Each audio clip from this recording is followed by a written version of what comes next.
Class record ಆಗುತ್ತೆ. ಆ record ಆಗಿದ್ದನ್ನು ನಾನು ನಿಮ್ಗೆ ಏನಪ್ಪ ಅಂದರೆ ಹಂಚ್ಕೋಬೋದು. ಕ್ಲಾಸ್ ಪುನಃ ಕೇಳ್ಬೇಕು ಅನಿಸ್ಬಿಟ್ರೆ ಏನಾಗುತ್ತೆ, ಅದನ್ನು ನೀವು ನಾನು ಶೇರ್ ಮಾಡ್ಬೋದು. ನಿಮಗೆ ರೆಕಾರ್ಡ್ ಆಗ್ತಾ ಇದೆ ಈಗ ಸ್ಕ್ರೀನಲ್ಲಿ, ಸೊ ಅದು ಕೂಡ ಅವಕಾಶ ಇದೆ, ಅದನ್ನು ಕೂಡ ಬಳಸ್ಕೊಳ್ಳುವ. ಬಟ್ ಆದರೆ ಈ 6:30 ಆದಂಗೆ ಏನಾಗುತ್ತೆ, ನೀವು ಜಾಯಿನ್ ಆಗೋದನ್ನು ಕಲೀರಿ ಬೇಗ. ಅವಾಗ ಏನಾಗುತ್ತೆ, ಕ್ಲಾಸು ಎಲ್ಲರೂ ಕೂಡ ವೇಟ್ ಮಾಡೋದು ತಪ್ತದೆ ಅಂಥೇಳಿ. ಹಳೆ ಏನು ವಿಡಿಯೋ ಇದೆ ಅದನ್ನು ಶೇರ್ ಮಾಡ್ತೀನಿ ಇವತ್ತು. ಮುಂಚೆ ಏನು ಕ್ಲಾಸ್ ಆಗಿತ್ತಲ್ಲ ಅದನ್ನು ನೀವು ಮುಂಚೆನೇ ಶೇರ್ ಮಾಡೋಕ್ಕಾಗಿತ್ತು. ನಾನು ಹಾಗೆ ಶೇರ್ ಮಾಡ್ತಾ ಹೋಗ್ತೀನಿ. ಈಗ ಇವತ್ತಿನ ಕ್ಲಾಸ್ ಮಾಡ್ತೀನಿ, ಅದನ್ನು ಶೇರ್ ಮಾಡ್ತೀನಿ. ನಿಮಗೇನಾಗುತ್ತೆ, ನೆಕ್ಸ್ಟ್ ಕ್ಲಾಸಿಗೆ ನೀವು ಅಟೆಂಡ್ ಆಗಬೇಕಾದ್ರೆ ಅದನ್ನು ಒಂಚೂರು ವಿಡಿಯೋ ನೋಡ್ಕೊಂಡ್ಬಿಟ್ರೆ ಏನಾಗುತ್ತೆ, ರಿವಿಷನ್ ಆಗುತ್ತೆ. ನಾನು ಪುನಃ ಎಲ್ಲವನ್ನು ಹೇಳೋ ಅವಶ್ಯಕತೆ ಇರಲ್ಲ. ಸೊ 7 ಜನ ಜಾಯ್ನ್ ಆಗಿದ್ದೀರಿ. ಸಹನಾ ಜಾಯ್ನ್ ಆಗಿದ್ದಾಳೆ, ರಕ್ಷಿತಾ, ಕೀರ್ತನ, ವಿಶ್ವಾಸು, ವಿನಯು, ಸಾಗರ್ ಎಂ, ಸಾಗರ್ HL, ಒಟ್ಟು 6 to 7 ಮೆಂಬರ್ಸ್ ಜಾಯ್ನ್ ಆಗಿದ್ದೀರಿ.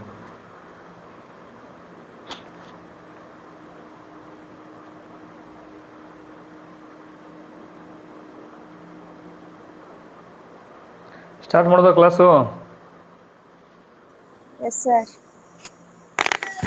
ಸರಿ.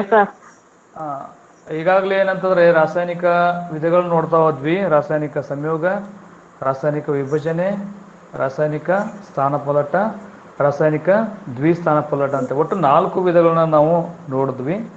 ಇಲ್ಲಿ ರಾಸಾಯನಿಕ ಸಂಯೋಗ ಸಂಬಂಧಪಟ್ಟಂಗೆ ಏನಪ್ಪ ಅಂದ್ರೆ ನಮ್ಗೆ ಈಗಾಗಲೇ ಉದಾಹರಣೆ ಕೂಡ ಹೇಳಾಯಿತು. C+O2, CO2 ಹಿಂಗೆಲ್ಲ ಉದಾಹರಣೆ ಹೇಳ್ತಾ ಹೋದ್ವಿ. ಸಂಯೋಗ ಅಂದರೆ ಡೆಫಿನೇಷನ್ ನಿಮ್ಗೆ ಗೊತ್ತಿದೆ. ಒಂದು ಅಥವಾ ಒಂದಕ್ಕಿಂತ ಹೆಚ್ಚು ಪ್ರತಿವರ್ತಕ ಸೇರಿ ಏನಾಗುತ್ತೆ, ಉತ್ಪನ್ನವಾಗ್ತಕ್ಕಂಥ ಒಂದು ಕ್ರಿಯೆಯನ್ನು ನಾವೇಂತೀವಿ ರಾಸಾಯನಿಕ ಸಂಯೋಗ ಕ್ರಿಯೆ ಅಂತ ಕರೆದ್ವಿ. ಇನ್ನು ರಾಸಾಯನಿಕ ವಿಭಜನೆ ಕ್ರಿಯೆ ಅಂತಂದರೆ ಒಂದು ಉತ್ಪನ್ನ ಹಲವಾರು ಪ್ರತಿವರ್ತಕಗಳಾಗಿ ಏನಾಗುತ್ತೆ ಅಂದರೆ ವಿಂಗಡಣೆ ಹೊಂದತಕ್ಕಂಥದ್ದನ್ನು ನಾವೇನು ಕರೆದ್ವಿ. ಈಗ CaCO3 ಇದೊಂದು ಪ್ರತಿವರ್ತಕ ಇದೆ ಇಲ್ಲಿ, ಹೌದಲ್ವಾ? CaCO3 ಒಂದು ಪ್ರತಿವರ್ತಕ ಇದೆ. ಅದನ್ನು ನಾವು ಡಿವೈಡ್ ಮಾಡಿದಾಗ ಏನಾಗುತ್ತೆ, ಅದು CaO+CO2 ಆಗ್ತದೆ. ಇದನ್ನು ನಾನು ಡಿಸ್ಪ್ಲೇ ತೋರಿಸ್ತೇನೆ ನಿಮಗೆ ಅವತ್ತು ನಾನು. ಇದು ಕೂಡ ಏನಾಗುತ್ತೆ, ರಾಸಾಯನಿಕ ವಿಭಜನೆ ಕ್ರಿಯೆಗೆ ಒಂದು ಉದಾಹರಣೆ ಆಗ್ತದೆ. ಮುಖ್ಯವಾಗಿ ಒಂದು ಉದಾಹರಣೆ ನಾವು ಅವತ್ತು ನೋಡಲಿಲ್ಲ, ನಾನು ಅದನ್ನು ಅಬ್ಸರ್ವ್ ಮಾಡಿರಲಿಲ್ಲ. ತುಂಬ ಮುಖ್ಯ ಉದಾಹರಣೆ, ಎಕ್ಸಾಮ್ ಕೇಳ್ತಕ್ಕಂಥ ಉದಾಹರಣೆ ಬಿಟ್ಟಿದ್ದೀವಿ ನಾವು. ನಾನು ಡಿಸ್ಪ್ಲೇ ಮಾಡ್ತೀನಿ ನಿಮಗೆ ಅದನ್ನು ನಾನು ಯಾವುದಂತೇಳಿ. ಒಂಚೂರು ನೋಡ್ಬಿಟ್ಟು ಮುಂದೆ ಹೋಗುವ, ಯಾವುದು ಮಿಸ್ ಆಗಬಾರ್ದು ನಿಮಗೆ, ಅದಕ್ಕೋಸ್ಕರ ಹೇಳ್ತಾ ಇರೋದು.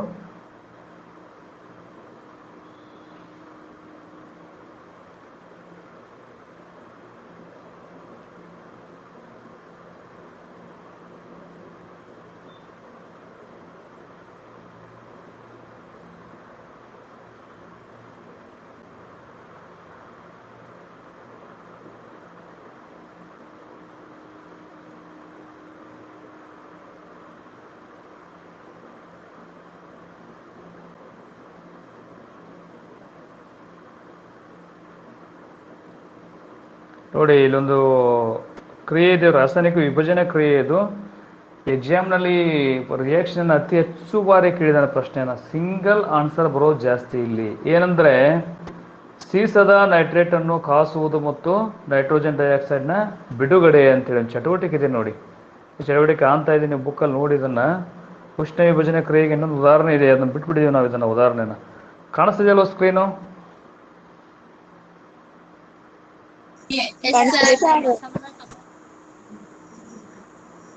ಇಲ್ಲಿ 2PbNO3 ಟ್ವೈಸ್ ಅಂತಿದೆ. ಹೇಳ್ದ ಅವತ್ತಿದ್ದನ್ನು ನಾನು,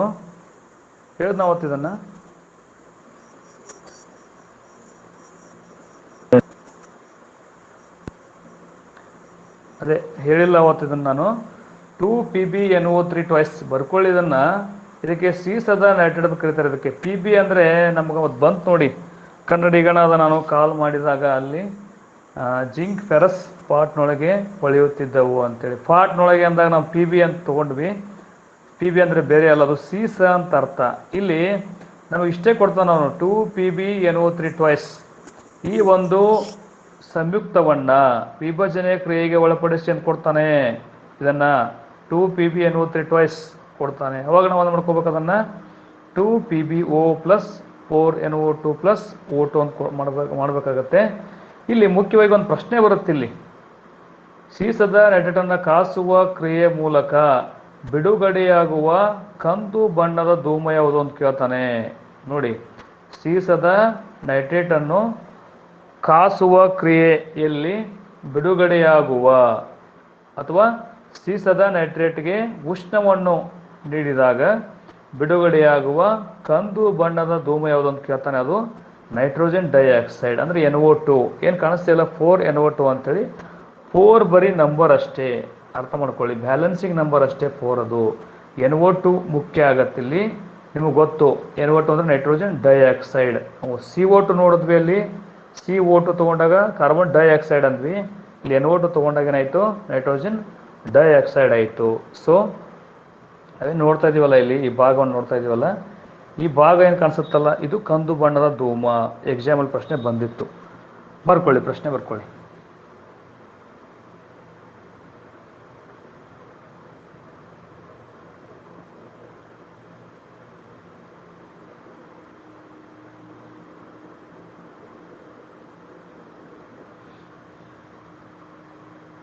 ಬರ್ಕೊಳ್ಳಿ.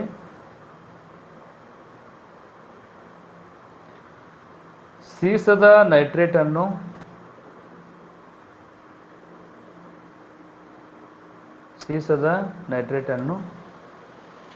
ಕಾಯಿಸಿದಾಗ ಸೀಸದ ನೈಟ್ರೇಟ್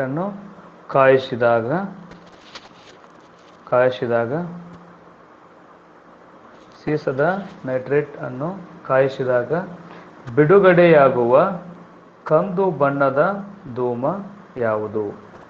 ಬಿಡುಗಡೆಯಾಗುವ ಕಂದು ಬಣ್ಣದ ಧೂಮ ಯಾವುದು ಅಂಥೇಳಿ ಪ್ರಶ್ನೆ. ಅದಕ್ಕೆ ಉತ್ತರ ನೈಟ್ರೋಜನ್ ಡೈಆಕ್ಸೈಡ್ ಅಂತೇಳಿ. ನೈಟ್ರೋಜನ್ ಡೈಆಕ್ಸೈಡ್ ಇದೆ ನೋಡಿ, ನೈಟ್ರೋಜನ್ ಡೈಆಕ್ಸೈಡ್ NO2 ಅಂಥೇಳಿ.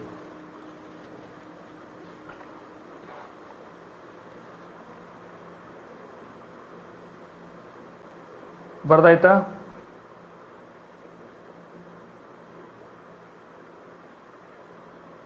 ಆಯ್ತು ಸರ್. ಇನ್ನು ಒಂದು ರಿಯಾಕ್ಷನ್ ಇಲ್ಲಿ 2PbNO3 ಟ್ವೈಸ್ ಅಂತ ಕೊಡ್ತಾನೆ. ಹಿಂಗೆ ಕೊಡ್ತಾನೆ ಅವನು, ಕೊಡ್ಬೇಕಾದ್ರೆ ಏನಿಲ್ಲ, ನಿಮಗೆ ತಲೆ ಕೆಡಿಸೋ ಅವಶ್ಯಕತೆ ಇಲ್ಲ. ಹಿಂಗೆ ಕೊಡ್ತಾನೆ ಅವನು, 2PbNO3 ಟ್ವೈಸ್ ಅಂತೆ ಕೊಡ್ತಾನೆ. ಕೊಟ್ಟಾಗ ಏನು ಮಾಡ್ಕೋಬೇಕು ನೀವು, ಫಸ್ಟು 2PbO ಮಾಡ್ಕೊಂಬಿಡಿ. 2PbO ಎಲ್ಲ ಕಡೆ O ಬರೋ ರೀತಿ ಮಾಡ್ಕೊಂಬಿಡಿ. ನೋಡಿ, 2PbO ಪ್ಲಸ್ ನಿಮ್ಮ ಕಂದು ಬಣ್ಣದ ಧೂಮ ಯಾವುದೊಂದು ನೆನಪಿದೆ, ಯಾವುದದು ನೈಟ್ರೋಜನ್ ಡೈಆಕ್ಸೈಡ್, NO2 ಬರ್ಕೊಂಬಿಡಿ ಡೈರೆಕ್ಟಾಗಿ, ಪ್ಲಸ್ O2 ಬರೀರಿ. ಅವಾಗ ಅದ್ರ ಪಕ್ಕದಲ್ಲಿ 4 ಹಾಕೊಂಡ್ಬಿಡಿ, ಅಷ್ಟೇ ಮುಗಿದ ಕೆಲಸ. ಎಲ್ಲ ಬ್ಯಾಲೆನ್ಸಿಂಗ್ ಆಗಿ ತಾನಾಗೆ ಆಗಿರ್ತದೆ. 2 ಇದೆ 2 ಇದೆ ಗೊತ್ತಾಗತ್ತೆ. ಓಗಳು ಎಷ್ಟಿದೆ ನೋಡ್ಕೊಂಬಿಡಿ. ಇಲ್ಲಿ ನೋಡಿ 2 4 6 O ಇದೆ. ಇಲ್ಲಿ ನೋಡಿ 3 ಎಡ್ಲೆ ನೋಡಿ ಬ್ರಾಕೆಟಲ್ಲಿ NO3 ಇದೆ, ಹೊರಗಡೆ 2 ಇದೆ, ಅಂದರೆ 3 ಎಡ್ಲೆ 6 O ಇದೆ. ಅರ್ಥ ಆಗ್ತಿದೆ ನಿಮಗೆ?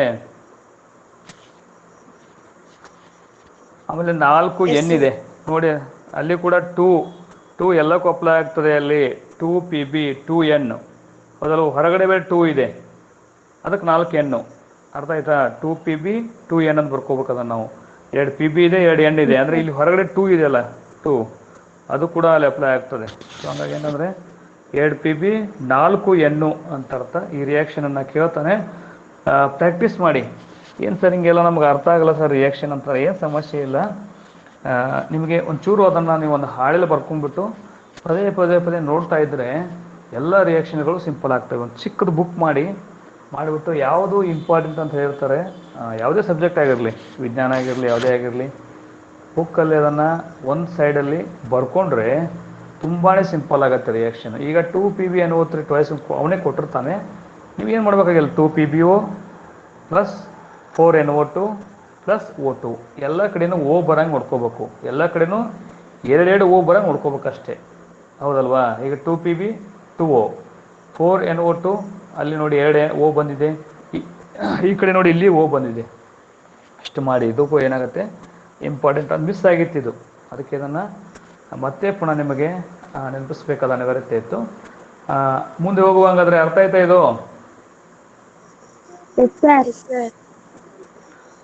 ಅರ್ಥ ಆಗಿಲ್ಲ ಅಂದರೆ ಕೇಳಿ, ಪುನಃ ಇದು ಮತ್ತೆ ನಿಮಗೆ ರೆಕಾರ್ಡ್ ಆಗ್ತಾ ಇದೆ. ನನಗೆ ವಿಡಿಯೋ ನಾನು ವಾಪಸ್ ಹಾಕ್ತೀನಿ. ಇದನ್ನು ಏನೇ ಡೌಟ್ ಇದ್ರೂ ಕೂಡ ಅಲ್ಲೇ ಕ್ಲಿಯರಿಫೈ ಆಗುತ್ತೆ ನಿಮಗೆ. ಈ ವಿಡಿಯೋ ಶೇರ್ ಮಾಡ್ಬೋದು, ಡೌನ್ಲೋಡ್ ಮಾಡಿಬಿಟ್ಟು ನಿಮಗೆ ಮತ್ತೆ ಹಾಕ್ತೀನಿ. ನೆಕ್ಸ್ಟ್ ಕ್ಲಾಸ್ ನೀವು ಅಟೆಂಡ್ ಮಾಡ್ಬೇಕಾದ್ರೆ ಇದನ್ನು ನೋಡಿನೇ ಅಟೆಂಡ್ ಆಗಿ, ಅವಾಗ ಈಸಿ ಆಗತ್ತೆ ನಿಮಗೆ, ಹೌದಲ್ವಾ? ಓಕೆ, ಎಷ್ಟು ಜನ ಜಾಯ್ನ್ ಆಗಿದ್ದೀರಿ?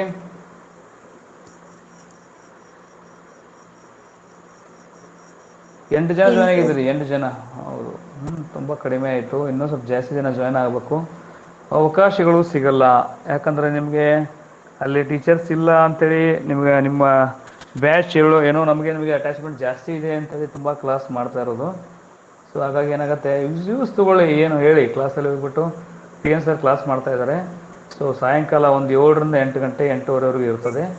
ಜಾಯ್ನ್ ಆಗಿ ಅಂತ ಹೇಳಿ ಎಲ್ಲರಿಗೂ, ಅವ್ರನ್ನ ಕನ್ವಿನ್ಸ್ ಮಾಡಿ ಜಾಯ್ನ್ ಮಾಡಿಸಿ, ಪಾಪ ಅವ್ರಿಗೆ ಅನುಕೂಲ ಆಗಲಿ, ಹೌದಲ್ವಾ?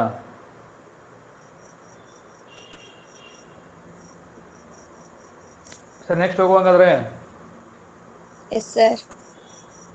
ಇಲ್ಲಿ ರಾಸಾಯನಿಕ ನಾವು ಸಂಯೋಗ ನೋಡಿದ್ವಿ, ರಾಸಾಯನಿಕ ವಿಭಜನೆ ನೋಡಿದ್ವಿ. ಈಗ ಇದು ಕೂಡ ಉದಾಹರಣೆ ಇತ್ತಲ್ಲ ರೀಸೆಂಟ್, ಅದು ಕೂಡ ವಿಭಜನೆ ಆಗ್ತದೆ.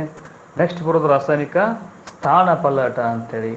ಈ ಒಂದು ರಿಯಾಕ್ಷನ್ ನಮಗೆ ಅರ್ಥ ಆಗಬೇಕಾದ್ರೆ, ಈ ಕಾನ್ಸೆಪ್ಟ್ ನಮಗೆ ಅರ್ಥ ಆಗಬೇಕಾದ್ರೆ ಒಂದು ಸೂತ್ರ ಹೇಳಿದ್ದೆ ನಾನು. ಏನು ಹೇಳಿದ್ದೆ? ಕನ್ನಡಿಗನಾದ ನಾನು ಕಾಲ್ ಮಾಡಿದಾಗ ಅಲ್ಲಿ ಜಿಂಕ್ ಫೆರಸ್ ಪಾಟ್ನೊಳಗೆ ಹೊಳೆಯುತ್ತಿದ್ದವು.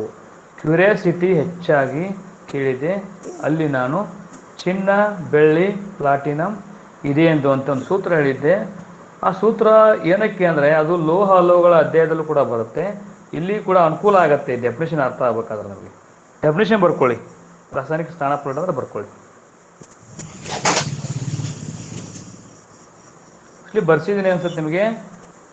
ಅತಿ ಹೆಚ್ಚು ಕ್ರಿಯಾಪಟುತ್ವ ಧಾತುಗಳು ಅತಿ ಕಡಿಮೆ ಕ್ರಿಯಾಪಟುತ್ವ ಉಳ್ಳ ಧಾತುಗಳನ್ನು ಸ್ಥಾನಪಲ್ಲಟಗೊಳಿಸುತ್ತವೆ ಅಂಥೇಳಿ ಡೆಫಿನೇಷನ್ನು.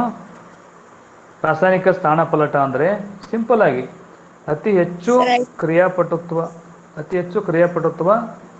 ಇರುವ ಧಾತುಗಳು ಅತಿ ಕಡಿಮೆ ಕ್ರಿಯಾಪಟುತ್ವ ಇರುವ ಧಾತುಗಳನ್ನು ಸ್ಥಾನಪಲ್ಲಟಗೊಳಿಸುವ ಕ್ರಿಯೆಯನ್ನು ನಾವು ಕರಿತೀವಿ ರಾಸಾಯನಿಕ ಸ್ಥಾನಪಲ್ಲಟ ಕ್ರಿಯೆ ಅಂತ ಕರಿತೀವಿ.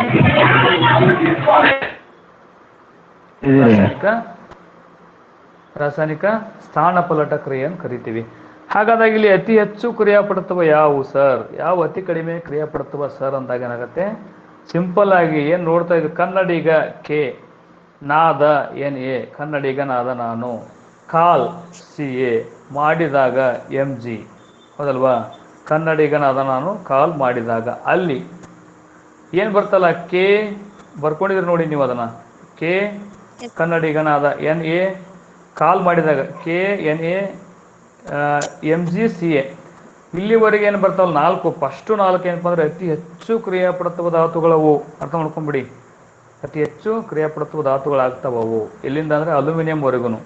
Number 1 K, number 2 NA, number 3 CA, ಹೌದಾ? ಕಾಲ್ ಮಾಡಿದಾಗ. ಆಮೇಲೆ MG, ಅಲ್ಲಿ AL, ಅಲ್ಲಿವರೆಗೂ ಅಥವಾ ಅಲ್ಲಿವರೆಗೆ ಏನಪ್ಪ ಅಂದರೆ ಅತಿ ಹೆಚ್ಚು ಕ್ರಿಯಾಪಟುತ್ವ ಧಾತುಗಳಾಗ್ತವೆ ಇವು ಮೇಲಿರ್ತಕ್ಕಂಥವು. ಇನ್ನು ಕನ್ನಡಿಗನಾದ ನಾವು ಕಾಲ್ ಮಾಡಿದಾಗ ಅಲ್ಲಿ ಜಿಂಕ್ ಫೆರಸ್ಸು ಪಾಟ್ನೊಳಗೆ ಹೊಳೆಯುತ್ತಿದ್ದವು. ZnFe ಬರ್ಕೊಳ್ಳಿ, ZnFe ಪಾಟ್ನೊಳಗಂದರೆ PB, ಹೊಳೆಯುತ್ತಿದ್ದವು ಅಂದರೆ ಹೆಚ್ಚು. ಈ 4 ಏನಪ್ಪ ಅಂದರೆ ಮಧ್ಯಮ ಕ್ರಿಯಾಶೀಲ ಲೋಹಗಳಿವು, ಮಧ್ಯಮ ಕ್ರಿಯಾಶೀಲ ಲೋಹಗಳು. ಮೇಲ್ 4 ಅತಿ ಹೆಚ್ಚು ಕ್ರಿಯಾಶೀಲ ಲೋಹಗಳು, ಇನ್ನು ಹಿಡಿದ 4 ಮಧ್ಯಮ ಕ್ರಿಯಾಶೀಲ ಲೋಹಗಳು. ಇನ್ನು ಕೆಳಗೆ ಬರೋ ಯಾವೇ ಆಗಲಿ ಅವು ಅತಿ ಕಡಿಮೆ ಕ್ರಿಯಾಶೀಲ ಲೋಹಗಳಾಗ್ತವೆ. ಅವು ಯಾವೇ ಆಗಿರಲಿ, ಲಕ್ಷ ಬರ್ತಕ್ಕಂಥ ಚಿನ್ನ, ಬೆಳ್ಳಿ, ಪ್ಲಾಟಿನಮ್ ಇವೆಲ್ಲ ಏನು ಬರ್ತಾವಲ್ಲ, ಪಾದರಸ ಎಲ್ಲ ಸೇರಿ ಏನಾಗ್ತವೆ, ಇವು ಅತಿ ಕಡಿಮೆ ಕ್ರಿಯಾಶೀಲ ಲೋಹಗಳಾಗ್ತವೆ ಅಂತೇಳಿ. ಅರ್ಥ ಆಯ್ತಾ? ಇದು ಇನ್ನೊಂದ್ಸಲ ಹೇಳ್ಬೇಕಾ? ಹಾಗಾದಾಗ ನಾವು ಡೆಫಿನೇಷನ್ ಇದೆ ಅಲ್ಲಿ. ಏನು ಡೆಫಿನೇಷನ್ ಅಂತಂದರೆ, ಸ್ಥಾನಪಲ್ಲಟ ಅಂದರೆ ಅತಿ ಹೆಚ್ಚು ಕ್ರಿಯಾಪಟುತ್ವ ಅಥವಾ ಕ್ರಿಯಾಶೀಲ ಲೋಹಗಳು ಅತಿ ಕಡಿಮೆ ಕ್ರಿಯಾಶೀಲ ಲೋಹಗಳನ್ನು ಸ್ಥಾನಪಲ್ಲಟಗೊಳಿಸ್ತವೆ ಅಂತ ಡೆಫಿನೇಷನ್ ಹೇಳಿದೆ ನಾನು ನಿಮಗೆ. ಹೀಗಾದಾಗ ನಾವಲ್ಲಿ ನೋಡ್ಕೋಬೇಕು ಅದನ್ನು ಯಾವ ಬರ್ತವೆ ಅಂಥೇಳಿ. ಈಗ ನೋಡಿ, ಒಂದು ರಿಯಾಕ್ಷನ್ ಇತ್ತು ಅವತ್ತು ನೋಡಿ, ರಿಯಾಕ್ಷನ್ ಡಿಸ್ಪ್ಲೇ ಮಾಡ್ತೀನಿ ಅದನ್ನು ನಿಮಗೆ ನಾನು.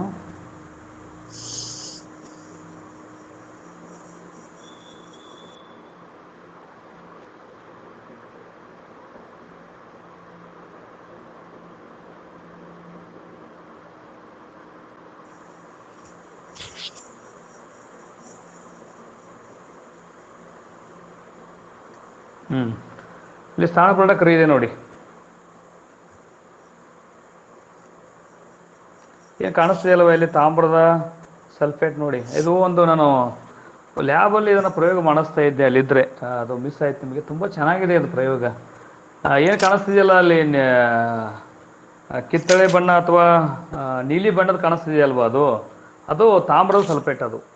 ಅದು ತಾಮ್ರದ ಸಲ್ಫೇಟ್. ಅದು ಏನು ಕಾಣಿಸ್ತೀವಿ ನೋಡಿ ಇಲ್ಲಿ, ಕಾಣಿಸ್ತಿದೆಯಲ್ವಾ?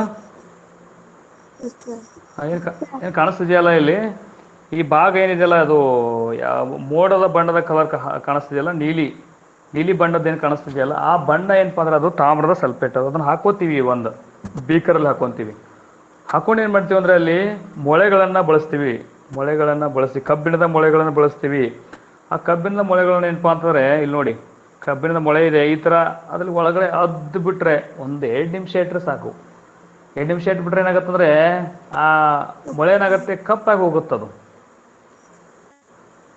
ಕಂದು ಬಣ್ಣಕ್ಕೆ ತಿರುಗಿಬಿಡುತ್ತೆ. ಆಟೋಮೆಟಿಕ್ ಏನಾಗುತ್ತೆ, ಹೊಸ ಮೊಳೆ ಏನಾಗುತ್ತೆ ಅದ್ರ ಮೇಲೆ ಏನಾಗುತ್ತೆ ಅಂದರೆ ಡಿಪಾಸಿಟ್ ಆಗೋಕೆ ಸ್ಟಾರ್ಟ್ ಮಾಡುತ್ತೆ. ಕಬ್ಬಿಣದ ಮೊಳೆಗಳೇನಾಗ್ತವೆ ಅಂದರೆ ಬಣ್ಣವನ್ನು ಬದಲಾಗಿ ಸ್ಟಾರ್ಟ್ ಮಾಡ್ತವೆ. ಅದರ ಅರ್ಥ ಅಲ್ಲಿ ಆ ಕಬ್ಬಿಣದ ಮೊಳೆ ಮೇಲೆ ಕಾಪರ್ ಬಂದು ಕೂತ್ಕೋತದೆ ಅಷ್ಟೇ. ಅರ್ಥ ಆಯ್ತಾ? ಕಬ್ಬಿಣದ ಮೊಳೆಗಳ ಮೇಲೆ ಏನಪ್ಪ ಅಂದರೆ ಕಾಪರ್ ಬಂದು ಕೂತ್ಕೊಳ್ಳೋಕೆ ಸ್ಟಾರ್ಟ್ ಮಾಡ್ತದೆ. ಅದಕ್ಕೆ ರಿಯಾಕ್ಷನ್ ಇದೆ, ಒಂದು ರಿಯಾಕ್ಷನ್ ಇದೆ ಅಲ್ಲಿ. ಏನಂದರೆ Fe ಅಂತ ತೊಗೊತೀವಿ ನಾವಿಲ್ಲಿ. Fe ferrous. ಕಬ್ಬಿನ ಅಂದರೆ ಫೆರಸ್ಸು. ಪರಮಾಣು ಸಂಖ್ಯೆ 26. ಕಬ್ಬಿನ ಅಂದ್ರೇನು? ಫೆರಸ್ಸು. Fe plus CuSO4. Fe plus CuSO4. Fe ಅಂದರೆ ಕಬ್ಬಿಣದ ಮೊಳೆಗಳು, CuSO4 ಅಂತಂದರೆ ಒಂದು ದ್ರಾವಣ. ಅದು ದ್ರಾವಣ ತೊಗೊತೀವಿ, ಅದಕ್ಕೆ Fe ಪ್ಲಸ್ CuSO4 ಬರ್ಕೊತೀವಿ. ಅವಾಗ ಏನಾಗತ್ತದು FeSO4 ಪ್ಲಸ್ Cu ಆಗತ್ತೆ. ಅಂದರೆ ಇಲ್ಲಿ ಕಬ್ಬಿಣ ಅತಿ ಹೆಚ್ಚು ಕ್ರಿಯಾಪಟುತ್ವ ಧಾತು, ತಾಮ್ರ ಅತಿ ಕಡಿಮೆ ಕ್ರಿಯಾಪಟುತ್ವ ಧಾತು ಆಗುತ್ತೆ. ಅದಕ್ಕೇನಪ್ಪ ಅಂದರೆ ಅತಿ ಹೆಚ್ಚು ಕ್ರಿಯಾಪಟುತ್ವ ಧಾತುಗಳು ಅತಿ ಕಡಿಮೆ ಕ್ರಿಯಾಪಟುತ್ವ ಧಾತುಗಳನ್ನು ಸ್ಥಾನಪಲ್ಲಟಗೊಳಿಸ್ತವೆ. ಕಾಪರ್ ಎಲ್ಲಿತ್ತು ರಿಯಾಕ್ಷನಲ್ಲಿ, ಈಗ ಎಲ್ಲಿ ಹೋಯಿತು ಒಂಚೂರು ಅಬ್ಸರ್ವ್ ಮಾಡ್ಕೊಂಬಿಡಿ ಬುಕ್ಕಲ್ಲಿ. ಇಲ್ಲಿ ಕೂಡ ಇದೆ ನೋಡಿ, Fe plus CuSO4, FeSO4 plus Cu ಅಂತೇಳಿ ನೋಡಿ. ಕಾಪರ್ ಆ ಕಡೆ ಹೋಗಿದೆ, ಈ ಕಡೆ ಇರ್ತಕ್ಕಂಥ ಕಾಪರ್ ಆ ಕಡೆ ಹೋಗಿದೆ. ಅಂದರೆ ಅತಿ ಹೆಚ್ಚು ಕ್ರಿಯಾಪಟುತ್ವ ಧಾತುವಾದ ಕಬ್ಬಿಣ ಅತಿ ಕಡಿಮೆ ಕ್ರಿಯಾಪಟುತ್ವವಾದ ತಾಮ್ರವನ್ನು ಸ್ಥಾನಪಲ್ಲಟಗೊಳಿಸ್ತು. ಅಂದರೆ ಆ ಜಾಗಕ್ಕೆ ಬಂದಿದ್ದು ಕುತ್ಕೊಂತು, ಅದು ಆ ಕಡೆ ಹೋಯ್ತು ಅಂಥೇಳಿ.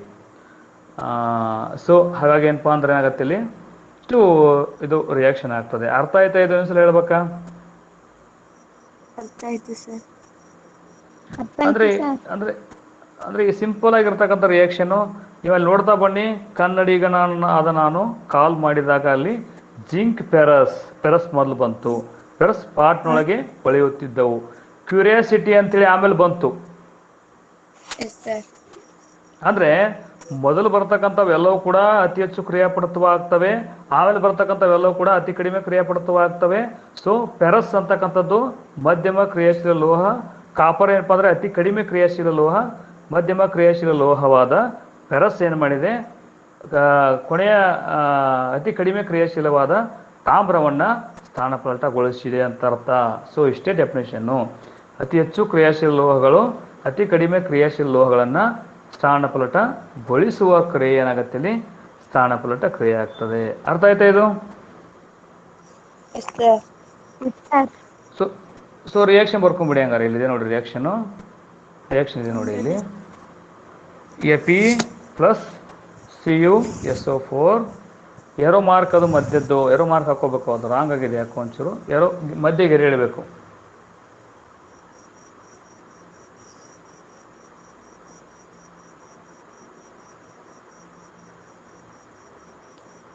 Fe plus CuSO4 arrow mark FeSO4 plus Cu. ಅಂದರೆ ಇದು ತಾಮ್ರ ಸಲ್ಫೇಟು, ಅದು ಕಬ್ಬಿಣ ಸಲ್ಫೇಟು. ಅಂದರೆ ಆ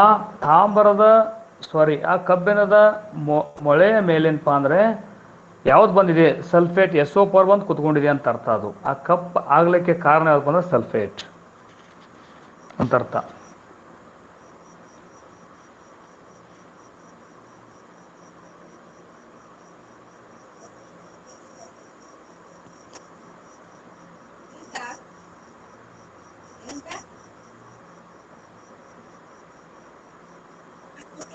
ಎಸ್ ಸರ್.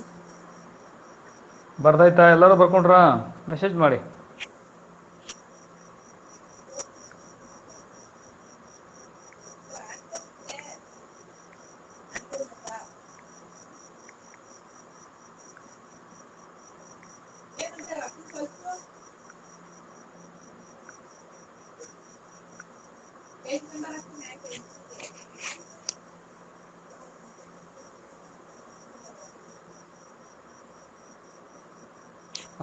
ಪರವಾಗಿಲ್ಲ, ಜಾಯ್ನ್ ಆಗಿದ್ದೀರಿ. 12 ಜನ ಜಾಯ್ನ್ ಆಗಿದ್ದೀರಿ.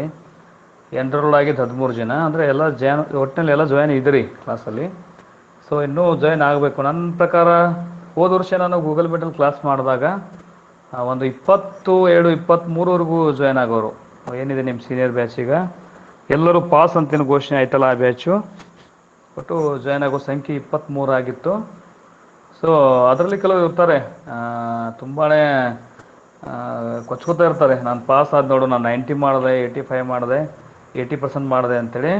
ಅದರಿಂದ ಯಾವ ಯೂಸು ಇಲ್ಲ, ಅದರಿಂದ ಯಾವ ಜ್ಞಾನ ಅವ್ರು ಪಡ್ಕೊಂಡಿಲ್ಲ. ಸೊ ಅದು ಅವ್ರು ಏನೋ ಹೇಳ್ಕೊಂಡ್ರು ಕೂಡ ಮನಸ್ಥಿತಿ ಹೇಳ್ತಾ ಇರ್ತದೆ, ನೀನು ನಿಯತ್ತಾಗಿ ಪಾಸ್ ಆಗಿಲ್ಲ ಅಂತ ಹೇಳ್ತಾ ಇರ್ತದೆ, ನಿನ್ನ ಹತ್ರ ಜ್ಞಾನ ಇಲ್ಲ ಅಂತ ಹೇಳ್ತಾ ಇರ್ತದೆ.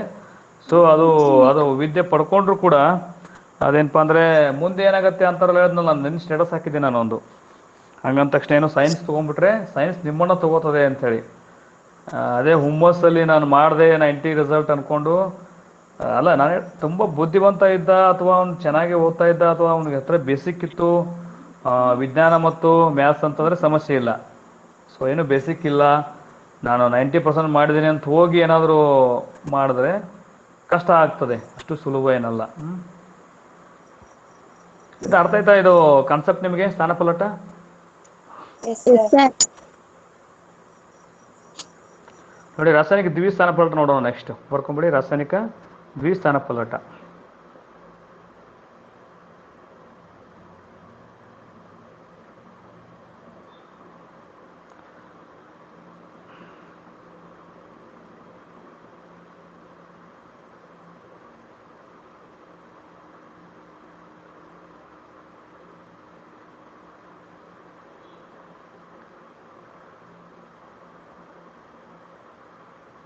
S sir.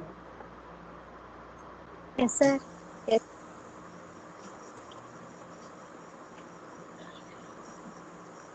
ಸರ್ ಇಲ್ಲಿ ಇನ್ನೊಂದು 2-3 ಉದಾಹರಣೆ ಇದಾವೆ ನೋಡಿ. ಇಲ್ಲಿ ಸ್ಥಾನಪಲ್ಲಟ ಕ್ರಿಯೆಗೆ ನೀವು ಅದನ್ನು ನೋಡಿಕೊಂಡ್ರು ಕೂಡ ಗೊತ್ತಾಗುತ್ತೆ ನಿಮಗೆ. ಸೇಮು ನೋಡಿ, Zn + CuSO4, ZnSO4 + Cu.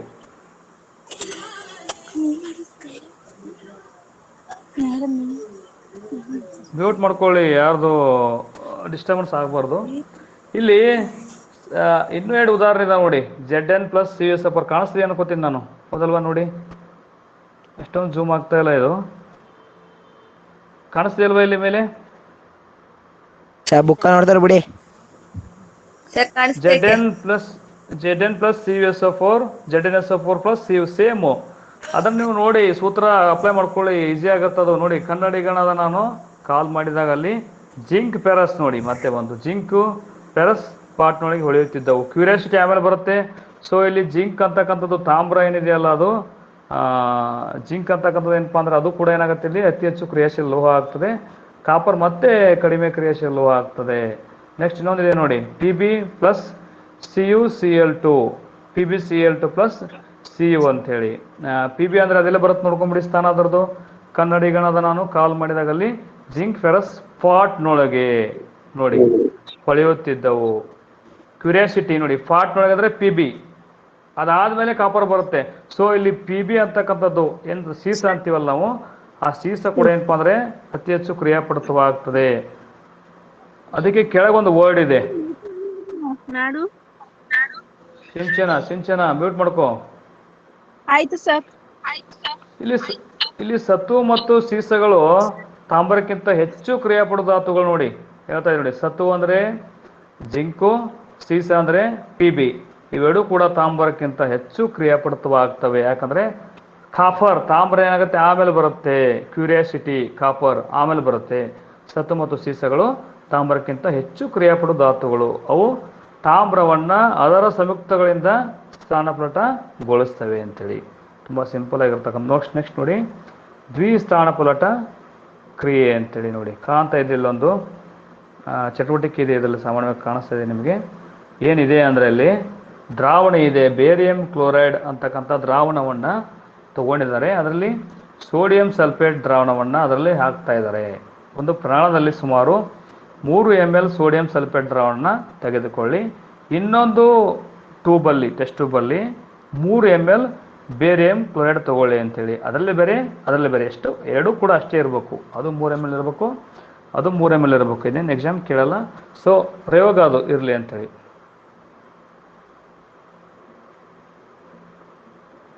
ನೋಡಿ ಇಲ್ಲಿ ಕೇಳ್ತಾನೆ, ಪ್ರಕ್ಷೇಪಣ ಎಂದರೇನು? ಹೌದಲ್ವಾ? ಅದು ನಮಗೆ ಅರ್ಥ ಆಗ್ತಿರಲ್ಲ ಸರ್, ಏನು ಸರ್ ಪ್ರಕ್ಷೇಪಣ ಹೊಸ ವರ್ಡು ಅಂತಂದರೆ, ಜಲ ವಿಲೀನಗೊಳ್ಳದ ಬಿಳಿ ವಸ್ತು ಉಂಟಾದ್ದನ್ನು ನೀವು ವೀಕ್ಷಿಸುವಿರಿ. ಏನಾಗುತ್ತೆ ಅಲ್ಲಿ ಅಂದರೆ, ಹಾಕಿದಾಗ ಏನಾಗುತ್ತೆ, ಕೆಲವೊಂದು ವೈಟ್ ಬಣ್ಣ ಬರುತ್ತದೆ, ಅದು ವಿಲೀನ ಆಗಲ್ಲ. ಜಲ ವಿಲೀನ ಅಂದರೆ, ಜಲ ಅಂದರೆ ನೀರು, ವಿಲೀನಗೊಳ್ಳದ ಅಂದರೆ ಅದು ಹಾಗೆ ಉಳ್ಕೊಂಡ್ಬಿಡುತ್ತೆ. ಜಲ ವಿಲೀನಗೊಳ್ಳದ ಬಿಳಿ ವಸ್ತು ಉಂಟಾದ್ದನ್ನು ನೀವು ವೀಕ್ಷಿಸುವಿರಿ.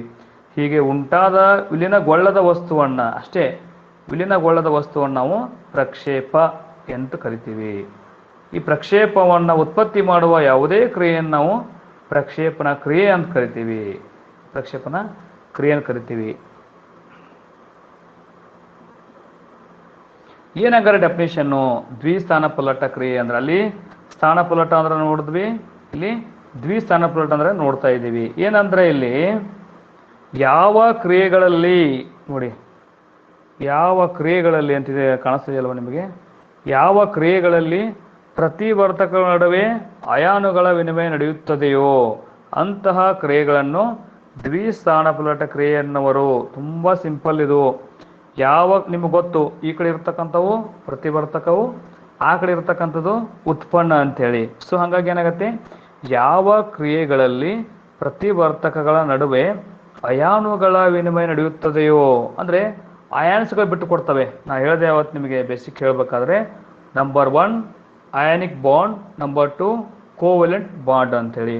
ಅಯಾನಿಕ್ ಬಾಂಡ್ ಅಂದರೆ ಉದಾಹರಣೆ ಕೊಟ್ಟೆ, NaCl ಅಂತ ಕೊಟ್ಟೆ ನಿಮ್ಗೆ ನಾನು. ಅದಕ್ಕೆ ಹೇಳಿದ್ನಲ್ಲ, ಅವನ್ನೆಲ್ಲ ಬರ್ಕೊಂಡಿದ್ರೆ ತುಂಬ ಯೂಸ್ ಆಗುತ್ತೆ. NaCl, Na+Cl- ಅಂತೇಳಿ. Na+ ಅಂದರೆ ಕೇಳಿಸ್ತದೆ ನೀಟಾಗಿ ಎಲ್ಲರಿಗೂ?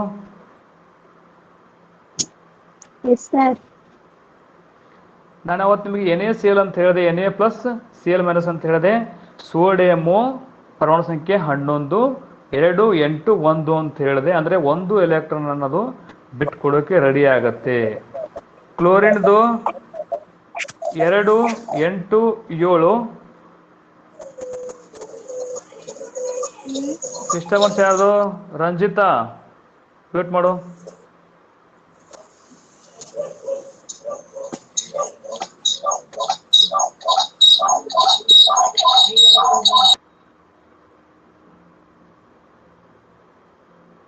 ರಂಜಿತಾ ಮ್ಯೂಟ್ ಮಾಡ್ದ?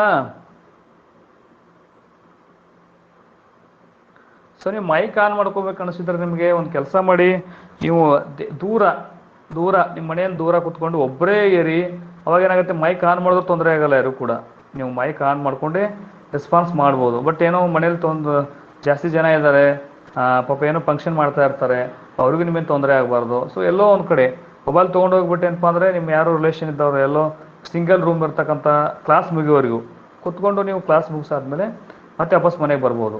ಸೊ ಇಲ್ಲಿ ಏನಾಗುತ್ತಂದರೆ, ನಾನು ಹೇಳಿದೆ ಅವತ್ತು Na+Cl- ಅಂತ ಹೇಳಿದೆ. ಅಂದರೆ ಸೋಡಿಯಮ್ಮು 1 ಎಲೆಕ್ಟ್ರಾನ್ನ ಬಿಡೋಕ್ಕೆ ರೆಡಿ ಇದೆ, ಕ್ಲೋರಿನ್ನು ಅದೇ 1 ಎಲೆಕ್ಟ್ರಾನ್ನ ತಗೊಳೋಕೆ ರೆಡಿ ಇದೆ. ಅಂದರೆ ಅರ್ಥ, ಸೋಡಿಯಮ್ಮು ಕೊಟ್ಬಿಟ್ಟು ಏನಪ್ಪ ಅಂದರೆ ಯಾನ್ ಆಗುತ್ತೆ, ಕ್ಲೋರಿನ್ನು ತೊಗೊಂಡ್ಬಿಟ್ಟು ಕ್ಯಾಟಯನ್ ಆಗುತ್ತೆ. ಆ ಪದ ಅದಕ್ಕೆ Na+ ಅಂತ ಬರೆದ್ವಿ ನಾವು. Na+ ಅಂತ ಬರೆದ್ವಿ, Cl- ಅಂತ ಬರೆದ್ವಿ. ಅಂದರೆ ಅವುಗಳ ಮಧ್ಯೆ ಅಯಾನುಗಳ ವಿನಿಮಯ ಆಗ್ತಾ ಇದೆ. ಅದೇ ಡೆಫಿನೇಷನ್ ಇಲ್ಲಿ ಬರೀಬೇಕಾಗತ್ತೆ ನಾವು. ಏನಂದರೆ, ಯಾವ ಕ್ರಿಯೆಗಳಲ್ಲಿ ಪ್ರತಿವರ್ತಕಗಳ ನಡುವೆ ಅಯಾನುಗಳ ವಿನಿಮಯ ನಡೆಯುತ್ತದೆಯೋ. Simple word. ಈ ಡೆಫಿನೇಷನ್ ಬರೀಬೇಕಾದ್ರೆ ನಿಮ್ಗೆ ಒಂದೇ ವರ್ಡ್ ನೆನ್ಪಿಟ್ಕೊಂಡ್ಬಿಡಿ ಸಾಕು ನೀವು, ಅಯಾನುಗಳ ವಿನಿಮಯ. ಅದ್ರ ಮೇಲೆ ನೀವು ಡೆಫಿನೇಷನನ್ನು ಸಿಂಪಲಾಗಿ ಬರಿಬೋದು. ಏನು ಪ್ರತಿವರ್ತಕ ಅಂದ್ರೆ ಗೊತ್ತಿದೆ ನಿಮಗೆ? ಯಾವ ಕ್ರಿಯೆಯಲ್ಲಿ ಅಂದರೆ ಏನು? ಕ್ರಿಯೆ, ರಾಸಾಯನಿಕ ಕ್ರಿಯೆ ಅಷ್ಟೇ. ಯಾವ ರಾಸಾಯನಿಕ ಕ್ರಿಯೆಯಲ್ಲಿ ಅಯಾನುಗಳ ವಿನಿಮಯ ನಡೆಯುತ್ತದೆಯೋ ಅಂತಹ ರಾಸಾಯನಿಕ ಕ್ರಿಯೆಯನ್ನು ನಾವೇನು ಕರಿತೀವಿ? ದ್ವಿಸ್ಥಾನಪಲ್ಲಟ ಕ್ರಿಯೆಯನ್ನು ಕರಿತೀವಿ. ಇಂಗ್ಲೀಷ್ನಲ್ಲಿ ಡಬಲ್ ಡಿಸ್ಪ್ಲೇಸ್ಮೆಂಟ್ ರಿಯಾಕ್ಷನ್ ಅಂತೇಳಿ. ಯಾರು ಸೈನ್ಸ್ ತಗೋತೀರಿ ಅವ್ರಿಗೆ ಯೂಸ್ ಆಗುತ್ತೆ ನೋಡಿ. ಡಬಲ್ ಡಿಸ್ಪ್ಲೇಸ್ಮೆಂಟ್ ಅಂತ ಕರಿತೀವಿ ನಾವು ಸಾಮಾನ್ಯವಾಗಿ. ಅರ್ಥ ಆಯ್ತಾ? ಇದು ಅರ್ಥ ಆಯ್ತಾ? Yes sir. Yes, sir. ಅರ್ಥ ಆಗಿಲ್ಲ ಅಂದ್ರೆ ಹೇಳಿ, ಇನ್ನೊಂದ್ಸಲ ಹೇಳುವ, ಸಮಸ್ಯೆ ಇಲ್ಲ. ಹಾಂ,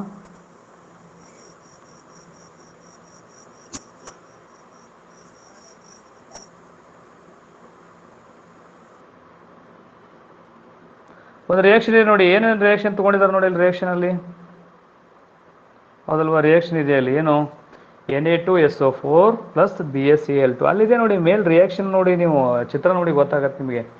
ಈಗ ಸೋಡಿಯಂ ಸಲ್ಫೇಟ್ ಅಂದ್ರೆ ಏನು? ಸಲ್ಫೇಟ್ ಅಂದರೆ ಬರ್ಕೊಂಬಿಡಿ ಒಂದು ಕಡೆ, ಆಲ್ವೇಸ್. ಸಲ್ಫೇಟ್ ಅಂದರೆ ಆಲ್ವೇಸ್ SO4, ಅದು ಬರ್ಕೊಳ್ಳಿ. ಸಲ್ಫೇಟ್ ಅಂದರೆ ಆಲ್ವೇಸು SO4, ಅದು ಸಲ್ಫೇಟ್ ಅಂದರೆ.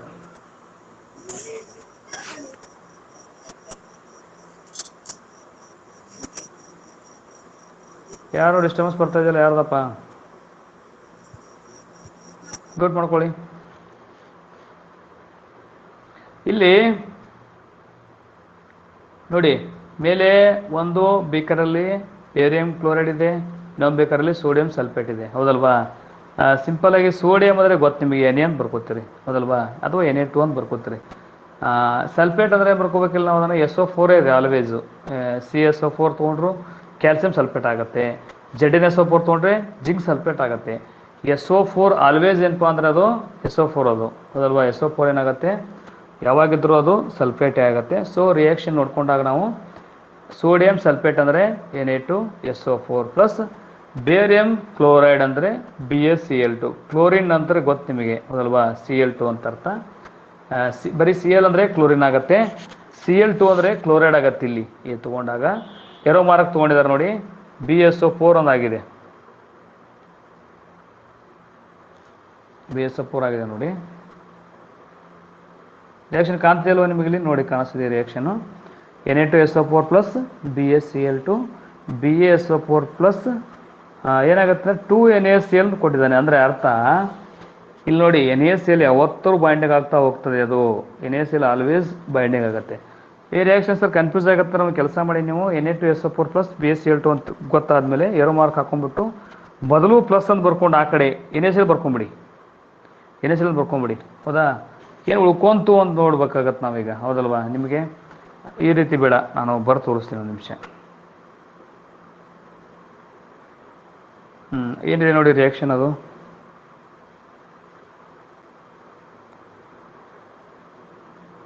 Na2SO4 ಪ್ಲಸ್ BaCl2 ಇಷ್ಟಿದೆ, ಹೌದಲ್ವಾ? ಇದು ನಮಗೆ ರಿಯಾಕ್ಷನ್ ಇದೆ, ಹೌದಲ್ವಾ? ಇಲ್ಲಿ ಏನಾಗುತ್ತೆ ಅಂದರೆ, ಇಲ್ಲಿ ನಾವು ಅದನ್ನು ಮುಂಚೆ ನೋಡ್ಕೋಬೇಕು. ನಾವು 2 Na ಇದೆ, 2 Cl ಇದೆ, ಸಿಂಪಲ್ ಆಗೋಯ್ತಲ್ಲ, ಹೌದಲ್ವಾ? ಇದನ್ನು ನಾವು ಬರ್ಕೊಂಡ್ಬಿಟ್ರೆ ಆಗುತ್ತಲ್ಲ. ಏನು ಬರ್ಕೋಬೋದು ಇದನ್ನು ನಾವು? 2NaCl ಅಂತ ಬರ್ಕೋಬೋದಾ ಇದನ್ನು, ಹೌದಲ್ವಾ? ನೋಡಿ, ಅರ್ಥ ಆಗ್ತಿದೆಯಲ್ವ ನಿಮಗೆ?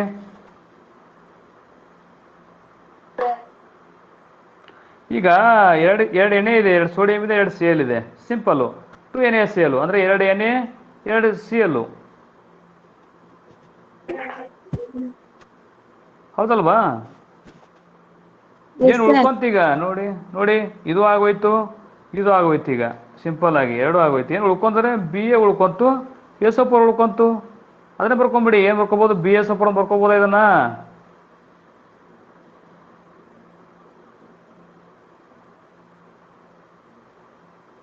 ಅರ್ಥ ಆಯ್ತಾ?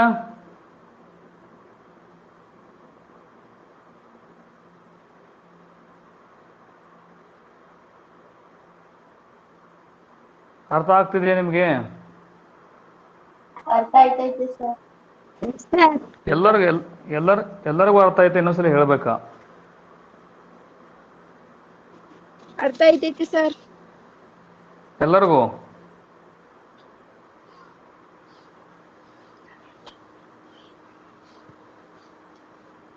ಅಲ್ಲ, ಅರ್ಥ ಆಗಿಲ್ಲ ಅಂದ್ರೆ ಹೇಳಿ, ಇನ್ನೊಂದ್ಸಲ ಹೇಳ್ತೀನಿ, ತಲೆ ಕೆಡಿಸ್ಕೋಬೇಡಿ. ಅದರಲ್ಲಿದೆ ಕಲಿಯೋಕೇನು, ಕಲಿಬೋದು. ಏನಿದೆ ನೋಡಿ, ಸಿಂಪಲ್ಲು. ಈಗ ನೋಡಿ ನಮಗೆ ಏನೇನು ಗೊತ್ತು ಅಂತ ನೋಡ್ಕೋಬೇಕು ನಾವು. ಸೋಡಿಯಂ ಸಲ್ಫೇಟ್ ಅಲ್ವಾ, ಸೋಡಿಯಂ ಅಂದರೆ ಬರ್ಕೋಬೇಕು NA2 ಅಂತ ಬರ್ಕೋಬೇಕು, ಹೌದಾ. ಸಲ್ಫೇಟ್ ಅಂದರೆ ಏನು, SO4, ಇಷ್ಟು ಗೊತ್ತಿರಲ್ಲ ನಮಗೆ, ಹೌದಲ್ವಾ. ಇನ್ನೇನಿದೆ ಅಲ್ಲಿ, ಬೇರಿಯಂ ಸಲ್ಫೇಟ್ ಅಂದ್ರೆ ಏನು, ಬೇರಿಯಂ ಅಂದರೆ BA, ಸಲ್ಫೇಟ್ ಅಂದ್ರೆ ಏನು, SO4. ಸೊ ಯಾವ್ದು ಬ್ರಹ್ಮೇಶ್ ನಾಡಬರೇನು, ಅದು ಬ್ರಹ್ಮೇಶಂದು. ಮೋನಿಕಾ,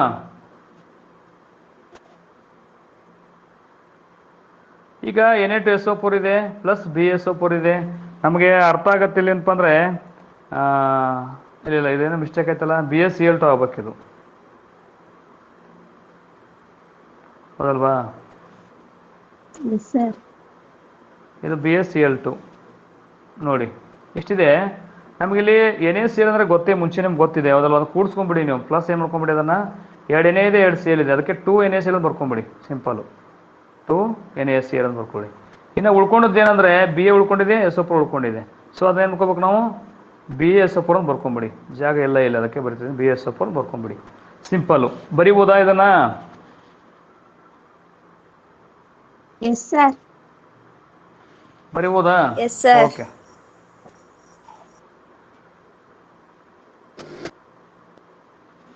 ಸರಿ, ಏನಂತಾರೆ ಇಲ್ಲಿ ಇಷ್ಟು ಯಾರೊಬ್ಬರು ಲೆಫ್ಟ್ ಆಗಿದ್ರು ನೋಡಿ, 12 ಜನ ಇದ್ರಿ, ಯಾರೊಬ್ಬರು ಹೊರಗೆ ಹೋಗಿದ್ರಿ. ಅನುಷಯ ಜಾಯ್ನ್ ಆಗಿದ್ದಾಳ? ಇಲ್ಲ ಸರ್. ಅದೇ ಫೋನ್ ಸಿಕ್ಕಿರಲ್ಲ, ತೊಂದರೆ ಆಗಿರ್ತದೆ. ಸೊ ನಾಳೆ ಮತ್ತೆ ಕ್ಲಾಸ್ಗೆ ಹೋದಾಗ ನೀವು ಮೊದಲೇ ಚಾಪ್ಟರ್ ಸರ್ ಮುಗಿಸೋಕೆ ಬಂದ್ರೆ, ಈಗ ಮುಂಚೆ ಅದಕ್ಕಿಂತ ಮುಂಚೆ ಏನಂದ್ರೆ ನೀವು ಜಾಯ್ನ್ ಆಗಿ ಅದರಿಂದ ಯೂಸ್ ತೊಗೊಳ್ಳಿ ಅಂತ ಹೇಳಿ, ಎಲ್ಲರಿಗೂ ಯೂಸ್ ಆಗುತ್ತೆ. ಸರಿ, ಈಗ ನೋಡಿ ನೆಕ್ಸ್ಟ್ ಏನಂತಾರೆ, ಇದು ರಾಸಾಯನಿಕ ಸ್ಥಾನಪಲ್ಲಟ ಕ್ರಿಯೆ. ಇಷ್ಟು ನಮಗೆ ಗೊತ್ತಿದ್ರೆ ಸಾಕು, ದ್ವಿಸ್ಥಾನಪಲ್ಲಟ ಕ್ರಿಯೆ ಇದು. ನೆಕ್ಸ್ಟ್ ಬರ್ತಕ್ಕಂಥ ಏನಪ್ಪ ಅಂದರೆ ಉತ್ಕರ್ಷಣ ಮತ್ತು ಅಪಕರ್ಷಣ ಅಂಥೇಳಿ, ಅದು ಟಾಪಿಕ್ಕು ತುಂಬಾ ಮುಖ್ಯ ಆಗ್ತದೆ ಅಲ್ಲಿ. ಉತ್ಕರ್ಷಣ ಅಂದರೆ ಏನು, ಅಪಕರ್ಷಣ ಅಂದರೆ ಏನು ಅಂಥೇಳಿ ಕೂಡ ಎಕ್ಸಾಮಲ್ಲಿ ಕೇಳ್ತಾನೆ. ನೋಡಿ ಅದನ್ನು ನಿಮಗೆ ತೋರಿಸ್ತೀನಿ, ಅದನ್ನು ಶೋ ಮಾಡ್ತೀನಿ, ಅದನ್ನು ನಿಮಗೆ ಏನಿದೆ ಅಂತ ಹೇಳೋದ್ರಲ್ಲಿ.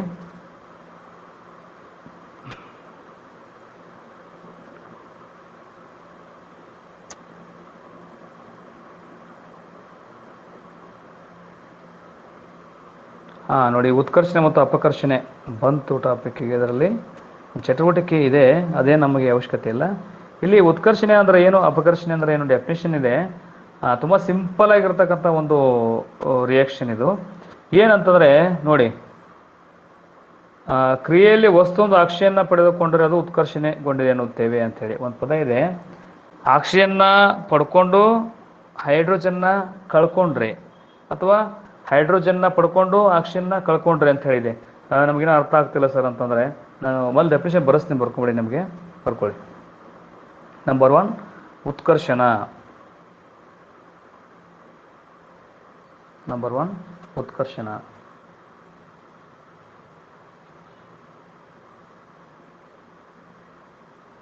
ಬರ್ಕೊಳ್ಳಿ. ಒಂದು ರಾಸಾಯನಿಕ ಕ್ರಿಯೆಯಲ್ಲಿ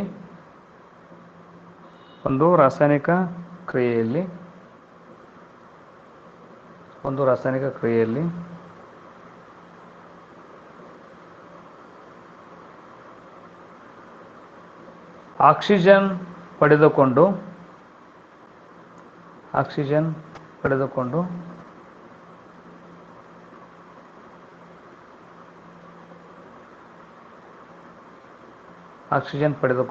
ಹೈಡ್ರೋಜನ್ನನ್ನು ಕಳೆದುಕೊಂಡರೆ, ಹೈಡ್ರೋಜನ್ ಕಳೆದುಕೊಂಡರೆ,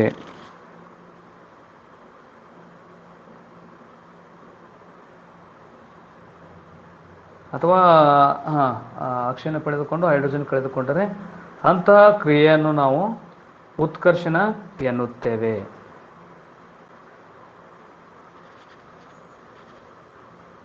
ಅಂತಹ ಕ್ರಿಯೆಯನ್ನು ನಾವು ಉತ್ಕರ್ಷಣ ಎನ್ನುತ್ತೇವೆ.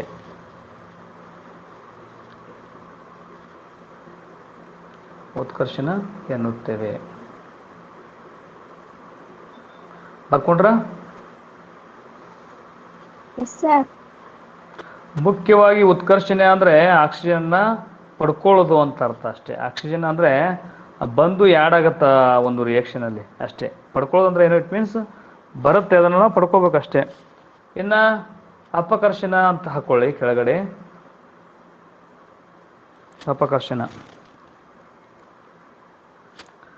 ಒಂದು ರಾಸಾಯನಿಕ ಕ್ರಿಯೆಯಲ್ಲಿ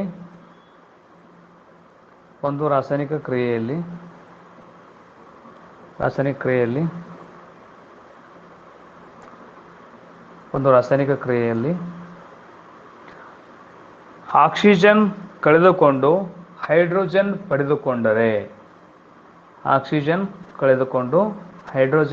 ಪಡೆದುಕೊಂಡರೆ ಒಂದು ರಾಸಾಯನಿಕ ಕ್ರಿಯೆಯಲ್ಲಿ ಆಕ್ಸಿಜನ್ ಕಳೆದುಕೊಂಡು ಹೈಡ್ರೋಜನ್ ಪಡೆದುಕೊಂಡರೆ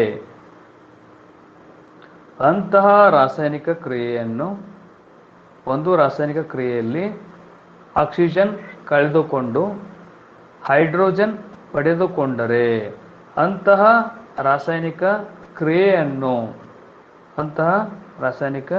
ಕ್ರಿಯೆಯನ್ನು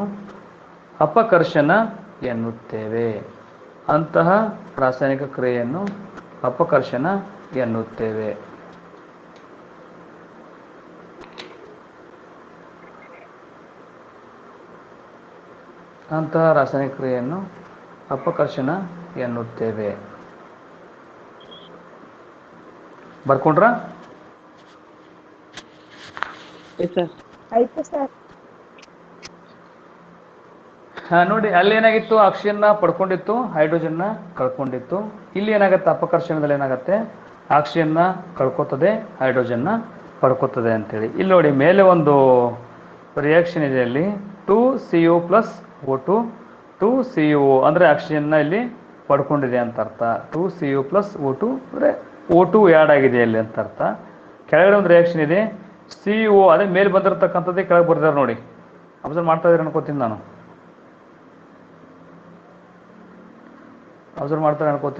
2CO + O2 2CO ಆಗಿದೆ. ಅದೇ 2CO ಅಂದರೆ ಬೇರೆ ಎಲ್ಲ ಕಾಪರ್ ಆಕ್ಸೈಡ್, ಇದು ಅರ್ಥ ಮಾಡ್ಕೊಳ್ಳಿ, ಅಂದರೆ ಸತುವಿನ ಆಕ್ಸೈಡ್ ಅಂತ ಅರ್ಥ. 2CO ಅದನ್ನೇ CU ಅಲ್ಲಿ ತೊಗೊಂಡಿದ್ದಾರೆ, ಪ್ಲಸ್ H2 ಹಾಕಿದ್ದಾರೆ ಅದಕ್ಕೆ. ಸೊ ಅವಾಗೇನಾಯಿತು, CU + H2 ಆಯಿತು. ಅಂದರೆ ಅಲ್ಲಿ ನೋಡಿ ಏನಾಯ್ತು ಅಂದರೆ ಹೈಡ್ರೋಜನ್ ಏನಪ್ಪ ಅಂತಂದರೆ ಬಂದು ಹೈಡ್ರೋಜನ್ ಏನಾಯ್ತು ಅಂದರೆ ಆಕ್ಸಿಜನ್ನೊಂದಿಗೆ ಬೈಂಡ್ ಆಯಿತು ಇಲ್ಲಿಗೆ ಅಂತೇಳಿ. ಅದು ಅಷ್ಟು ಮೇಲೆ ರಿಯಾಕ್ಷನ್ ಇಂಪಾರ್ಟೆಂಟ್ ಅಲ್ಲ, ಕೆಳಗಡೆ ಇದೆ ನೋಡಿ ರಿಯಾಕ್ಷನು.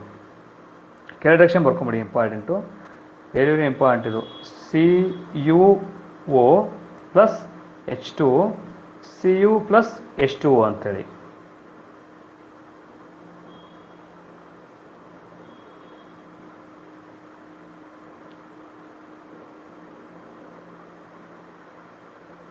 ಆಕ್ಸಿಜನ್ನ ಪಡ್ಕೊಳ್ಳೋದು, ಆಕ್ಸಿಜನ್ನ ಕಳ್ಕೊಳ್ಳೋದು, ಎರಡೇ ನಿಮ್ಮ ಅರ್ಥ ಮಾಡ್ಕೋಬೇಕಾಗಿರುತ್ತೆ ಇಲ್ಲಿ ಅಷ್ಟೇ. ಎಲ್ಲಿ ಆಕ್ಸಿಜನ್ ಪಡ್ಕೊಂತು, ಎಲ್ಲಿ ಕಳ್ಕೊಂತು ಅಂತೇಳಿ ಈ ರಿಯಾಕ್ಷನ್ ಬರ್ಕೊಂಬಿಡಿ. ಅದನ್ನು CuO + H2 ಉಷ್ಣ Cu + H2O ಅಂಥೇಳಿ. ಇಲ್ಲಿ ನಿಮಗೆ ನೋಡಿ, ಉತ್ಕರ್ಷಣ ಅಂದರೆ ಏನಪ್ಪ ಅಂದರೆ ಆಕ್ಸಿಜನ್ನ ಪಡೆದುಕೊಳ್ಳುವುದು ಅಂತ ಬರ್ಸಿದ್ದೀನಿ ನಿಮಗೆ ನಾನು, ಹೌದಲ್ವಾ? ಆಕ್ಸಿಜನ್ನ ಪಡ್ಕೊಳ್ಳೋದು ಮುಖ್ಯವಾಗಿ ನೋಡಿ. H2 ಪ್ಲಸ್ ಏನಾಗಿದೆ, H2O ಆಗಿದೆ ನೋಡಿ, ಮಾರ್ಕ್ ಮಾಡಿದ್ದಾರೆ, ಕಾಣಿಸ್ತಿದೆ ನೋಡಿ, ರಿಪ್ಲೈ ಮಾಡಿ.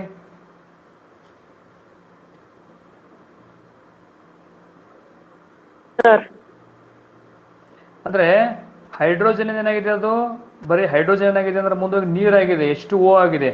H2 ಮುಂದೆ ಮಾರ್ಕ್ ಮಾಡಿ ಕೆಳಗೆ ತೊಗೊಂಡಿದ್ರಲ್ಲಿ H2O ಆಗಿದೆ, ಅಂದರೆ ಆಕ್ಸಿಜನ್ ಅಲ್ಲಿ ಏನಾಗಿದೆ, ಆ್ಯಡ್ ಆಗಿದೆ, ಅಂದರೆ ಸೇರ್ಕೊಂಡಿದೆ, ಅಂದರೆ ಪಡೆದುಕೊಂಡಿದೆ ಅಂತ ಅರ್ಥ. ಅದು ಉತ್ಕರ್ಷಣ ಅಷ್ಟೇ, ಸಿಂಪಲ್ ಆಗಿ. H2O ಆಗಿದೆ ಅಷ್ಟೇ ಇಲ್ಲಿ. ಇಲ್ಲಿನ CuO ಏನಾಗಿದೆ ಅಂದರೆ CU ಆಗಿದೆ, ಅಂದರೆ ಕಳ್ಕೊಂಡಿದೆ ಆಕ್ಸಿಜನನ್ನು. ಇದು ಅಪಕರ್ಷಣೆ. ಪಡ್ಕೊಂಡ್ರೆ ಉತ್ಕರ್ಷಣೆ, ಕಳ್ಕೊಂಡ್ರೆ ಅಪಕರ್ಷಣೆ. CuO ಏನಾಯಿತು, CU ಆಯಿತು, ಹೌದಲ್ವಾ? ಪಡ್ಕೊಂಡ್ರೆ H2O ಆದರೆ ಅದು ಉತ್ಕರ್ಷಣೆ ಆಗುತ್ತೆ, ಯಾಕಂದರೆ ಆಮ್ಲಜನಕ ಅನ್ನೋದು ಪಡೆದುಕೊಂಡಿದೆ. ಇಲ್ಲಿ CuO ಇದ್ದದ್ದೇನಾಯಿತು, CU ಬರೀ CU ಆಯಿತು, ಅಂದರೆ ಅರ್ಥ ಅಲ್ಲಿ ಆಕ್ಸಿಜನ್ ಅದು ಕಳ್ಕೊಂಡಿದೆ ಅಂತ ಅರ್ಥ. ಅಂದರೆ ಅದು ಏನಾಗುತ್ತೆ, ಅದು ಅಪಕರ್ಷಣೆ ಆಗ್ತದೆ. ಅರ್ಥ ಆಯ್ತಾ ಇದು? ಸರ್, ಅರ್ಥ ಆಯ್ತು. ಹ್ಮ್. ಇನ್ನೊಂದು ಉದಾಹರಣೆ ಬರುತ್ತೆ ಇದರಲ್ಲಿ MnCl2 ಅಂತ ಒಂದು ನೆಕ್ಸ್ಟ್ ಅಲ್ಲಿ ಉದಾಹರಣೆ ನೆಕ್ಸ್ಟ್ ಪೇಜಲ್ಲಿ ಉದಾಹರಣೆ ಇದೆ ಅದು. ಅದನ್ನು ನೀವು ರೆಫರ್ ಮಾಡಿ. ಉದಾಹರಣೆ ಅರ್ಥ ಆಗಿಲ್ಲ ಅಂದರೆ ಮತ್ತೆ ನಾನು ನೆಕ್ಸ್ಟು ಅದನ್ನು ಕ್ಲಾಸಲ್ಲಿ ನಾನು ಹೇಳ್ತೀನಿ ಅದನ್ನು ಅರ್ಥ ಆಗಿಲ್ಲ ಅಂತಾರೆ. ಸೊ ಅದನ್ನು ಉದಾಹರಣೆ ನೀವು ನೋಡಿ ಟ್ರೈ ಮಾಡಿ. ಯಾವ್ದು ಇದರಲ್ಲಿ ಉತ್ಕರ್ಷಣ ಯಾವುದರಲ್ಲಿ ಅಪಕರ್ಷಣ ಅಂಥೇಳಿ ನೀವು ಅದನ್ನು ಬುಕ್ಕಲ್ಲಿ ನೋಡಿಬಿಟ್ಟು ಮಾರ್ಕ್ ಮಾಡಿ ಇದನ್ನು ಮಾಡಿ ಅದನ್ನು ನಿಮಗೆ ಅದೊಂದ್ಸಲ ನೋಡ್ಬೇಕು. ನೀವು ಸುಮ್ಮನೆ ಹಂಗೆ ಹೇಳಿದ್ರೆ ಅದು ಅರ್ಥ ಆಗಲ್ಲ. ಅದನ್ನು ನೋಡಿ ಅದು ಅರ್ಥ ಆಗಿಲ್ಲ ಅಂದರೆ ನಾನು ಮತ್ತೆ ಪುನಃ ವಾಪಸ್ ನಾಳೆ ಅದನ್ನು ನನಗೆ ಫೋಟೋಸ್ ಕಳಿಸಿ ನಾನು ಅದನ್ನು ನೋಡಿ ಎಕ್ಸ್ಪ್ಲನೇಷನ್ ಮಾಡ್ತೀನಿ ನಿಮಗೆ. ಸರಿ, ಓಕೆನಾ? Okay sir. Yes sir. Vandana ಎಂಬಂತಿದೆಯಲ್ಲ, ಯಾರಿದು ವಂದನ? ಸರ್ ನಾನು ನ್ಯೂ ಸ್ಟೂಡೆಂಟ್ ಸರ್. ವಂದನ ಯಾವ ಕ್ಲಾಸ್ ನೀನು? Sir 10th. ನೀವು ಅಡ್ಮಿಷನಾ? ಹೌದು ಸರ್. ಪರವಾಗಿಲ್ಲ, ಜಾಯ್ನ್ ಆಗ್ತಾ ಇದೆಯಾ? ಹೌದಲ್ವಾ? ಒಳ್ಳೆಯದು, ಖುಷಿ ಆಯ್ತು ನೋಡಿ. ಹೊಸಬರು ಕೂಡ. ವಂದನ ಯಾವ ಸ್ಕೂಲಿಂದು? ಮುಂಚೆ ಯಾವ ಸ್ಕೂಲಿಂದು? ಸರ್ ನಾನು ಬೆಂಗಳೂರಲ್ಲಿ ಓದ್ತಾ ಇದ್ದೆ. ಇವಾಗ ಇಲ್ಲಿಗೆ ಬಂದು ಸೇರ್ಕೊಂಡಿದ್ದೀನಿ. ಯಾವಾಗಿನ ಜಾಯ್ನ್ ಆಗ್ತಾ ಇದೆ ಕ್ಲಾಸ್ಗೆ? ಸರ್ ಇವತ್ತಿಂದಾನೇ ಬರ್ತಾ ಇರೋದು ನಾನು. ಅರ್ಥ ಆಗ್ತಿದೆಯಾ ಕ್ಲಾಸು? ಎಸ್ ಸರ್, ಅರ್ಥ ಆಗ್ತಾ ಇದೆ. ಸೊ ವೆಲ್ಕಮ್, ನಮ್ಮ ಗ್ರೂಪಿಗೆ ವೆಲ್ಕಮ್ ನೀಡ್ತೀನಿ ನಿನಗೆ. ಮುಂದೆ ಏನಾಗಿತ್ತು ಅಂದರೆ ಬೇಸಿಕ್ ನಾನು ಹೇಳಿದೆ ಮುಂಚೆ, ಬಟ್ ಮೋಸ್ಟ್ಲಿ ನನ್ನ ಮುಖ ಪರಿಚಯ ಇಲ್ಲ ನಿನಗೆ. ಸೊ ನಾನಲ್ಲಿ ಸುಮಾರು ಒಂದು 3.5 ವರ್ಷಗಳ ಕಾಲ ನಾನಲ್ಲಿ ಟೀಚರಾಗಿ ವರ್ಕ್ ಮಾಡಿದೆ. ಹಾಗಾಗಿ ಏನಪ್ಪ ಅಂದರೆ ಅಷ್ಟೆಲ್ಲ ವರ್ಕ್ ಮಾಡಾದ್ಮೇಲೆ ವರ್ಗಾವಣೆಯಾಗಿ ಪುನಃ ನಮ್ಮ ಜಿಲ್ಲೆಗೆ ಬಂದಿದ್ದೀನಿ. ಸೊ ಅಲ್ಲಿ ಟೀಚರ್ಸ್ ಇಲ್ಲ ಫೀಲ್ ನನಗಿದೆ. ಇದೊಂದು ಬ್ಯಾಚ್ ನಾನು ಫುಲ್ಲು ಸಿಲೆಬಸ್ ಮಾಡಿಕೊಡ್ತೀನಿ. ನಾನು ಏನು ತೊಂದರೆ ಆಗಲ್ಲ. ನಿಮ್ಗೆ ಏನೇ ಸಮಸ್ಯೆಗಳಿದ್ರು ಕೂಡ ಗ್ರೂಪಲ್ಲಿ ಚರ್ಚೆ ಆಗ್ತದೆ. ಕ್ವಶನ್ ಪೇಪರ್ ಕೂಡ ಒಂದ್ಸಲ ಡಿಸ್ಕಷನ್ ಮಾಡುವ ಮುಂದೆ ಸಿಲೆಬಸ್ ಮುಗಿದ್ಮೇಲೆ. ಏನು ಡೌಟ್ಸ್ ಇದ್ರು ಕೇಳಮ್ಮ ವಂದನ. ಹಾಂ ಸರ್, ಕೇಳ್ತೀನಿ. ಓಕೆ ಸರಿ, ಈಗ ನಾವೀಗಾಗಲೇ ಏನಪ್ಪ ಅಂದರೆ ಒಟ್ಟು 4 ವಿಧಗಳನ್ನ ನೋಡಿದ್ವಿ. ಒಟ್ಟು 4 ವಿಧ ಇದಾವೆ ಇದರಲ್ಲಿ: ರಾಸಾಯನಿಕ ಸಂಯೋಗ, ರಾಸಾಯನಿಕ ವಿಭಜನೆ, ರಾಸಾಯನಿಕ ಸ್ಥಾನಪಲ್ಲಟ, ರಾಸಾಯನಿಕ ದ್ವಿಸ್ಥಾನಪಲ್ಲಟ ಅಂತೇಳಿ ಒಟ್ಟು 4 ವಿಧಗಳನ್ನು ನಾವು ಸಂಪೂರ್ಣವಾಗಿ ನೋಡಿದ್ವಿ. 4 ವಿಧಗಳನ್ನ ಬುಕ್ಕಲ್ಲಿ ಮತ್ತೆ ನೋಡಿ, ನೀವು ಡೌಟ್ಸ್ ಇದ್ರೆ ಮತ್ತೆ ನಾಳೆ ಒಂಚೂರು ಡಿಸ್ಕಷನ್ ಮಾಡುವ. ನೆಕ್ಸ್ಟು ಈಗ ಅದಾದಮೇಲೆ ಉತ್ಕರ್ಷಣ ಮತ್ತು ಅಪಕರ್ಷಣ ಅಂಥೇಳಿ ಕೂಡ ನೋಡಲಾಯಿತು. Next last bit of the chapter ಏನಪ್ಪ ಅಂದರೆ ಕಮಟುವಿಕೆ ಅಂಥೇಳಿ ಬರುತ್ತೆ. ನೆಸ್ಸುವಿಕೆ ಮತ್ತು ಕಮಟುವಿಕೆ ಅಂತ ಬರ್ತದೆ. ಅದು ಲಾಸ್ಟ್ ಚಾಪ್ಟರ್ ಬಿಟ್ಟು ಅದನ್ನು ಹೇಳ್ತೀನಿ ನೋಡಿ, ಹಾಕ್ತೀನಿ ಫೋಟೋಸ್, ಅದು ನೋಡಿ.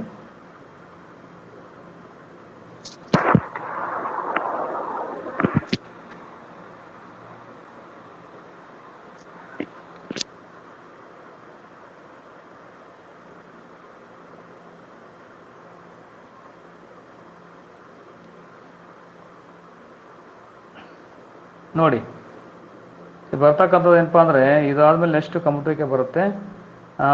ಸಂಕ್ಷರಣ ಅಂತ ಹೇಳಿ ಬರುತ್ತೆ. ಕೊರೋಜನ್. ವಾಟ್ ಈಸ್ ಮೀನ್ ಬೈ ಕೊರೋಜನ್ ಅಂತಂದರೆ, ನೀವು ನೋಡಿ ಕಬ್ಬಿನ ಆಲ್ಮೋಸ್ಟು ಬಣ್ಣ ಸುಮಾರು ದಿನ ಇಟ್ಟಾಗ ಏನಾಗತ್ತದು, ಕಬ್ಬಿನ, ಚಿನ್ನ, ಬೆಳ್ಳಿ ಎಲ್ಲ ಲೋಹಗಳೇನಾಗ್ತವೆ ಅಂದರೆ ತುಕ್ಕಿಡಿಯೋಕೆ ಸ್ಟಾರ್ಟ್ ಮಾಡ್ತವೆ. ಈಗ ತಾಮ್ರ ಯಾರು ಮಾಡಲಿದೆ ನೋಡಿ, ತಾಮ್ರ ಇದೆ ಯಾರು ಮಾಡಿದಾದ್ರು?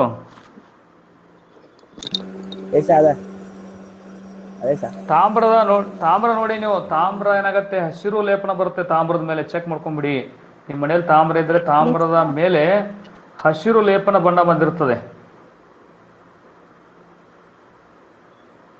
ಅದು ಕೊರೋಜನ್. ಅದು ಕೊರೋಜನ್. ಇನ್ನ ಬೆಳ್ಳಿ ಇದ್ರೆ ಕಪ್ಪು ಬಣ್ಣ ಬಂದಿರ್ತದೆ. ಬೆಳ್ಳಿ ಇದ್ರೆ ಅದು ಕೊರೋಜನ್. ತಾಮ್ರ ಇದ್ರೆ ಹಸಿರು ಲೇಪನ ಬಂದಿರುತ್ತೆ, ಹೌದಲ್ವಾ? ಬೆಳ್ಳಿ ಇದ್ರೆ ಕಪ್ಪು ಲೇಪನ ಬಂದಿರ್ತದೆ, ಹೌದಲ್ವಾ? ಕಬ್ಬಿನದ್ದು ತುಕ್ಕು, ಅದು ಗೊತ್ತಿದೆ ನಿಮಗೆ, ಹೌದಲ್ವಾ? ಕಂದು ಬಣ್ಣಕ್ಕೆ ಟರ್ನ್ ಆಗುತ್ತೆ ಕಬ್ಬಿನ. ನೀವೇನಾದರೂ ಬೈಸಿಕಲ್ ಬಳಸ್ತಾ ಇದ್ರೆ, ಸೈಕಲ್ಲು ಅಥವಾ ಬೈಕ್ ಬಳಸ್ತಾ ಇದ್ರೆ ಗೊತ್ತಾಗತ್ತೆ ನಿಮಗೆ, ಅವು ವರ್ತನೆ ಮಾಡ್ತವೆ ಸುಮಾರು ಎಷ್ಟೋ ದಿನಗಳ ಕಾಲ. ನಾವು ಏನಪ್ಪ ಅಂದರೆ ಅದನ್ನು ಮಳೆಯಲ್ಲಿ ಬಿಟ್ಟರೆ, ಮಳೆ ನೀರಿಗೆ ಬಿಟ್ಟರೆ ಏನಾಗತ್ತದು, ಆ ಗಾಳಿ ಒಂದಿಗೆ ಆ ನೀರಿನೊಂದಿಗೆ ವರ್ತನೆ ಮಾಡಿ ಏನಾಗುತ್ತೆ, ತುಕ್ಕಿಡಿಯೋಕೆ ಸ್ಟಾರ್ಟ್ ಮಾಡ್ತದೆ. ಸಿಂಚನ ಡಿಸ್ಟರ್ಬೆನ್ಸ್ ಆಗ್ತದೆ, ಸಿಂಚನ. ಸೊ ಏನಾಗುತ್ತೆ ಇಲ್ಲಿ, ಆ ಒಂದು ಕಬ್ಬಿನ ಏನಾಗುತ್ತೆ ಕೊರೋಸಿವ್ ಆಗಿ ಸ್ಟಾರ್ಟ್ ಆಗ್ತದೆ, ತುಕ್ಕಿಡಿಯೋಕೆ ನಶಕ್ಕೆ ಸ್ಟಾರ್ಟ್ ಆಗ್ತದೆ. ಅದಕ್ಕೆ ಸೂತ್ರ ಇದೆ, ಅದೇನು ಇಂಪಾರ್ಟೆಂಟ್ ಅಲ್ಲ. Fe2O3 2H2O ಅಂತೇಳಿ ಕಬ್ಬಿಣದ ರಾಸಾಯನಿಕ ತುಕ್ಕು ಹಿಡಿತಕ್ಕಂಥದ್ದು ಸೂತ್ರ Fe2O3 2H2O ಅಂತೇಳಿ. ನೀವು ನೆಕ್ಸ್ಟ್ ಯಾರು ಸೈನ್ಸ್ ತಗೋತೀರಿ ಅವ್ರಿಗೆ ಯೂಸ್ ಆಗುತ್ತೆ, ಅವ್ರು ಬರ್ಕೋಬೋದು ಅದನ್ನು. Fe2O3 2H2 ಕಬ್ಬಿನ ತುಕ್ಕು ಹಿಡಿತಕ್ಕಂಥ ರಾಸಾಯನಿಕ, ಕಬ್ಬಿನ ತುಕ್ಕಿನ ರಾಸಾಯನಿಕ ಸೂತ್ರ ಇದು ಅಂತೇಳಿ.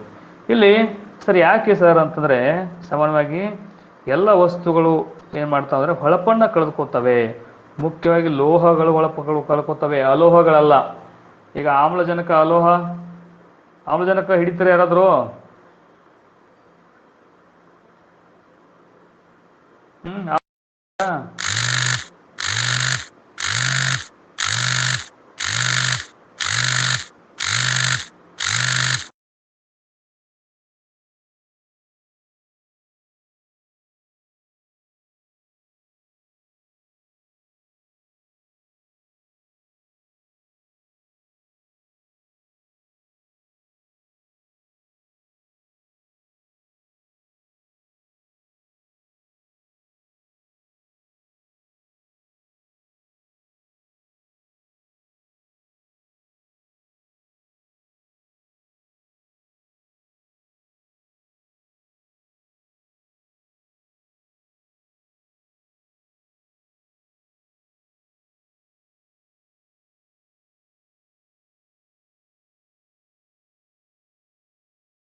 ಕೇಳಿಸ್ತಿದೆ ಎಲ್ಲರಿಗೂ?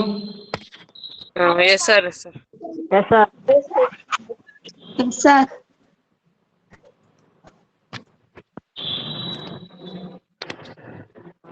ಸೊ ಏನಾಗತ್ತಂದ್ರೆ ಇಲ್ಲಿಗ ಅದು ಒಂಚೂರು ಫೋನ್ ಬಂತು, ಯಾವುದೋ ಒಂದು ಫೋನ್ ಬಂದ ತಕ್ಷಣನೇ ಡಿಸ್ಕನೆಕ್ಟ್ ಆಯ್ತು.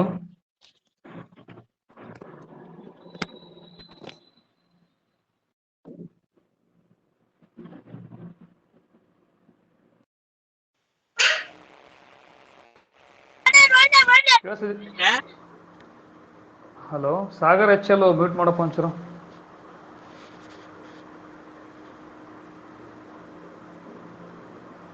ಸರಿ, ನಾವೇನು ನೋಡ್ತಾ ಇದ್ದೀವಲ್ಲ ಇಲ್ಲಿ, ಲೋಹಗಳು ಸಾಮಾನ್ಯವಾಗಿ ಏನಪ್ಪ ಅಂದ್ರೆ ಹೊಳಪನ್ನ ಕಳೆದುಕೋತವೆ. ಲೋಹಗಳೆಲ್ಲವೂ ಕೂಡ ಹೌದಲ್ವಾ? ಆದರೂ ಕೂಡ ಅಷ್ಟು ಬಣ್ಣ ಕಳ್ಕೊಂಡ್ರು ಕೂಡ ಹೆಣ್ಮಕ್ಳಿಗೆ ಅತಿ ಹೆಚ್ಚು ಪ್ರೀತಿ ಮಾಡೋದು ಚಿನ್ನವನ್ನ, ಹೌದಲ್ವಾ? ತುಂಬ ಇಷ್ಟಪಡ್ತಾರೆ ಚಿನ್ನ ಅಂತಂದರೆ. ಅದೆಷ್ಟು ಖುಷಿನೋ ಗೊತ್ತಿಲ್ಲ ಅವ್ರಿಗೆ. ತಂದುಬಿಟ್ರೆ ಇಡೀ ಊರು ತುಂಬ ಗೊತ್ತಾಗಬೇಕು ಅವ್ರು ತಂದುಬಿಟ್ಟದನ್ನ, ಹೌದಲ್ವಾ? ಮನೆ ಮನೆಗೆ ತೋರಿಸ್ತಾರೆ ನಂದು ನಂದು ಅಂತೇಳಿ.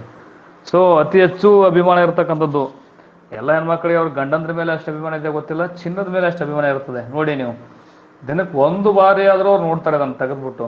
ಚಿನ್ನದ ಬಳೆ ಇದ್ರೆ ನೋಡ್ತಾರೆ, ನೆಕ್ಲೆಸ್ ಇದ್ರೆ ಅದನ್ನೂ ಸಲ ನೋಡ್ತಾರೆ, ಹೌದಲ್ವಾ? ಚಿನ್ನದ ಅಥವಾ ಬೆಳ್ಳಿ ವಸ್ತುಗಳನ್ನ ಮೇಲೆ ನೋಡ್ತಾ ಇರ್ತಾರೆ. ಅವ್ರ ಮನೆಯಲ್ಲಿ ಉಳಿದವ್ರು ಅಷ್ಟೆಲ್ಲ ನೋಡ್ತಾರ ಬಿಡ್ತಾರ ಗೊತ್ತಿಲ್ಲ, ಅಷ್ಟು ಅದ್ರ ಮೇಲೆ ಪ್ರೀತಿ ಇರ್ತದೆ. ಇರಲಿ, ಇಡೀ ಜಗತ್ತಿನಲ್ಲಿ ಏನಪ್ಪಾ ಅಂದ್ರೆ ಅತಿ ಹೆಚ್ಚು ಚಿನ್ನ ಭಾರತೀಯ ಮಹಿಳೆಯರ ಮೈಮೇಲಿದೆ ಅಂತೆ.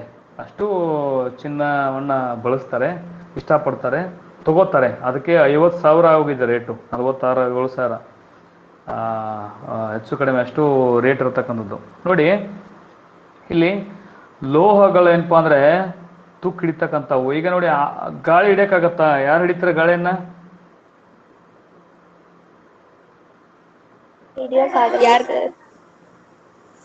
ಹಿಡಿಬೋದ ಗಾಳಿಯನ್ನ? ಇಲ್ಲ ಸರ್.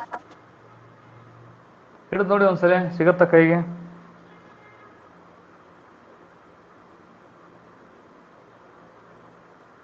ಸರ್ ಸಿಗದೇ ಇಲ್ಲ ಹಿಡಿಯಕ್ಕೆ. ಸಿಗಲ್ಲ. ಆದ್ರೂ ಕೂಡ ನಮ್ಮ ಮನುಷ್ಯನ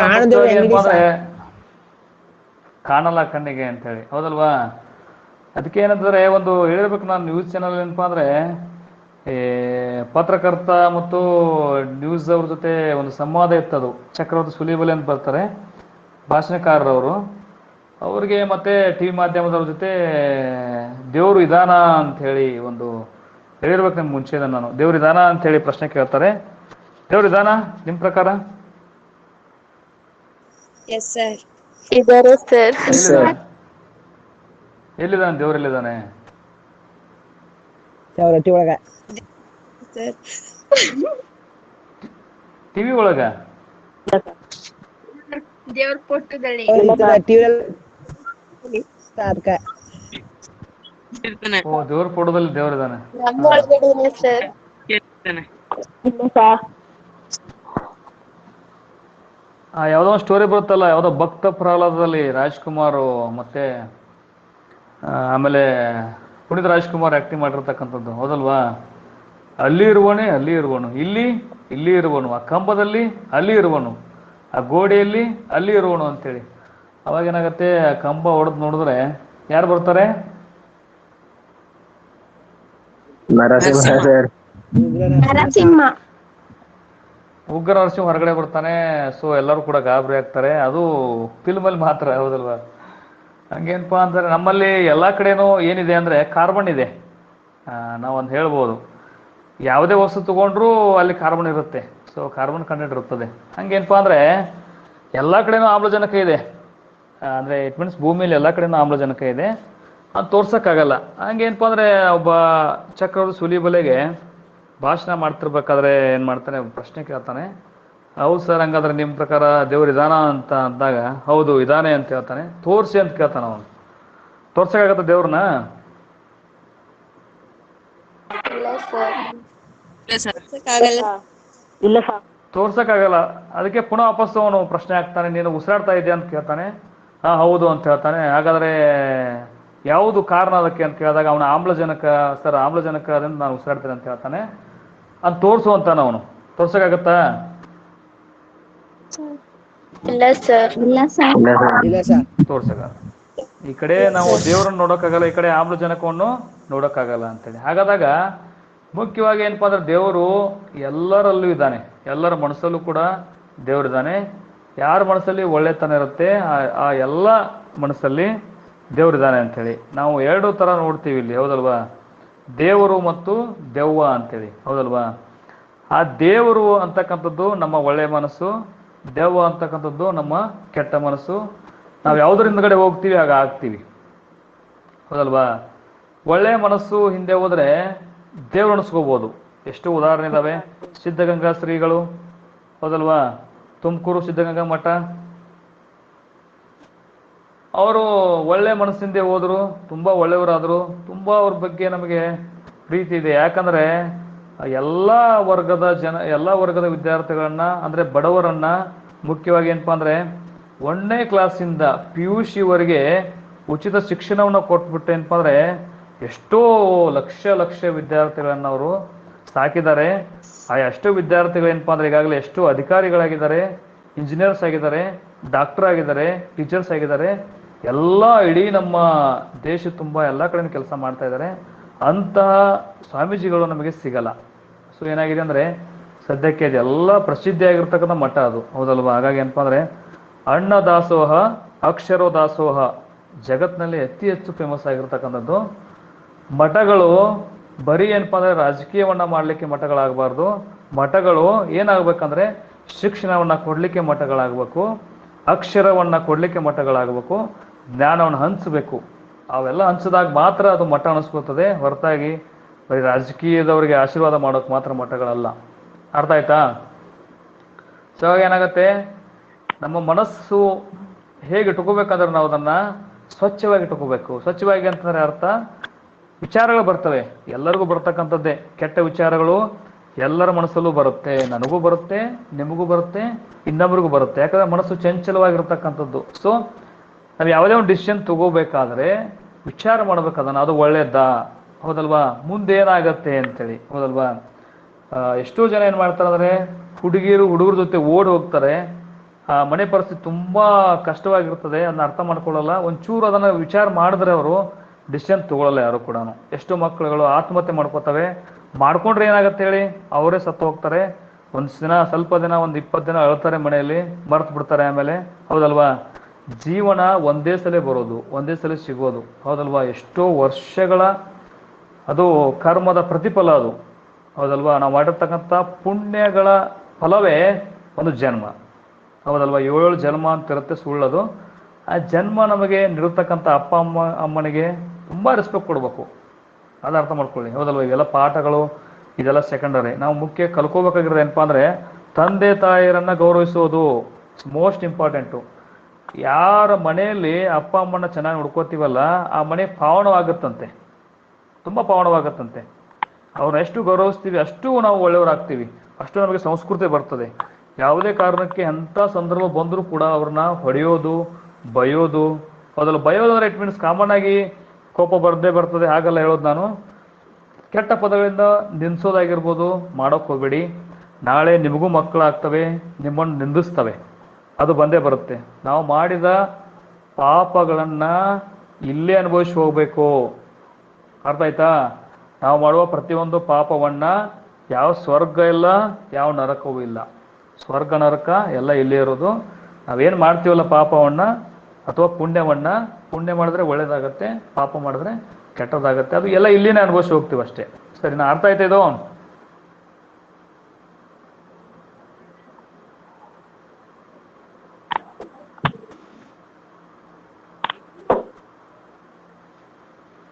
ಇಲ್ಲಿವರೆಗೆ ಕೇಳಿಸ್ತಾ ಇಲ್ವಾ ಹೇಳಿದ್ದು? ಸರ್. ಕೇಳಿಸ್ತು ಸರ್. ಅದೇ ಅಲ್ಲ, ಆಮೇಲೆ ಹುಣಸೆ ಏನೋ ಇದೆಯಲ್ಲ, ಅದು ಎಲ್ಲಿ ಹುಣಸೆ ಅಂತ ತೊಳೆದಂಗೆ ಆಗಬಾರ್ದು. ಎಲ್ಲ ಹೇಳಿದ್ಮೇಲೆ ಏನೂ ಕೇಳಿಸಿಲ್ಲ ಸರ್ ಅಂದರೆ ಕಷ್ಟ ಆಗಿ ಹೋಗ್ತದೆ. ಹಾಂ,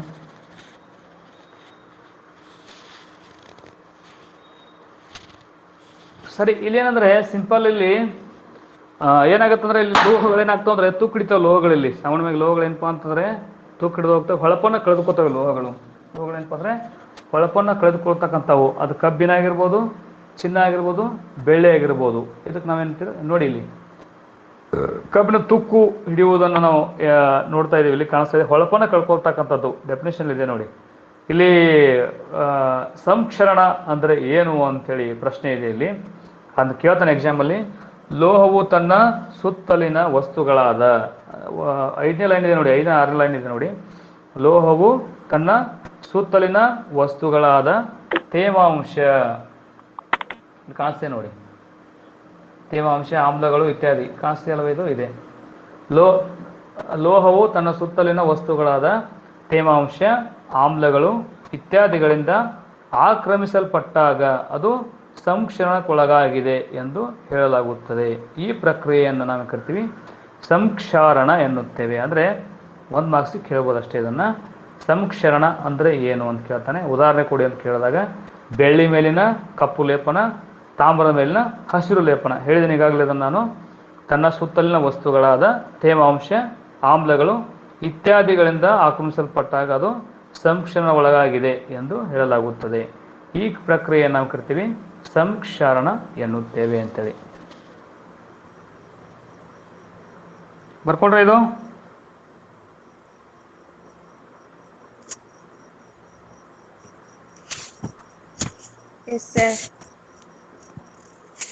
ಸರಿ, ಲಾಸ್ಟ್ ನೋಡಿ, ಇನ್ನೊಂದು ಸ್ವಲ್ಪ ಇದೆ ಅನ್ಸುತ್ತೆ. ನಾವು ಬರುತ್ತೆ ನೋಡಿ, ಲಾಸ್ಟ್ ಒನ್ ಏನಪ್ಪ ಅಂದರೆ ಕಮಟುವಿಕೆ ಅಂತ ಬರುತ್ತೆ ನೋಡಿ. ಕಮಟುವಿಕೆ ಅಂತೇಳಿ ಲಾಸ್ಟು. ಕಮಟುವಿಕೆ ಅಂದ್ರೆ ಗೊತ್ತು ನಿಮಗೆ? ಸಾಮಾನ್ಯವಾಗಿ ಎಣ್ಣೆ ವಾಸನೆ ಬರೋಕ್ಕೆ ಸ್ಟಾರ್ಟ್ ಆಗ್ತದೆ, ಹೌದಲ್ವಾ? ಕಮಟು ವಾಸನೆ ಅಂತ ಕರಿತೀವಿ ನಾವು. ಆ ಎಣ್ಣೆ ಏನಾಗತ್ತೆ, ಗಾಳಿ ಒಂದಿಗೆ ವರ್ತನೆ ಮಾಡುತ್ತೆ, ಹೌದಲ್ವಾ?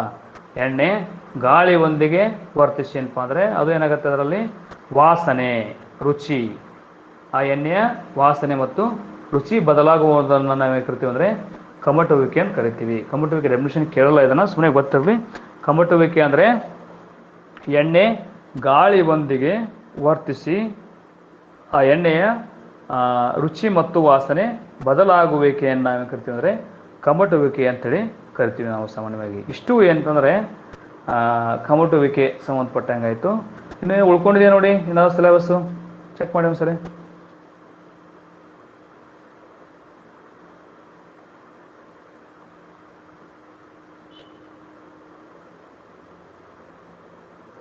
ಕಂಪ್ಲೀಟ್ ಆಯ್ತಲ್ವಾ?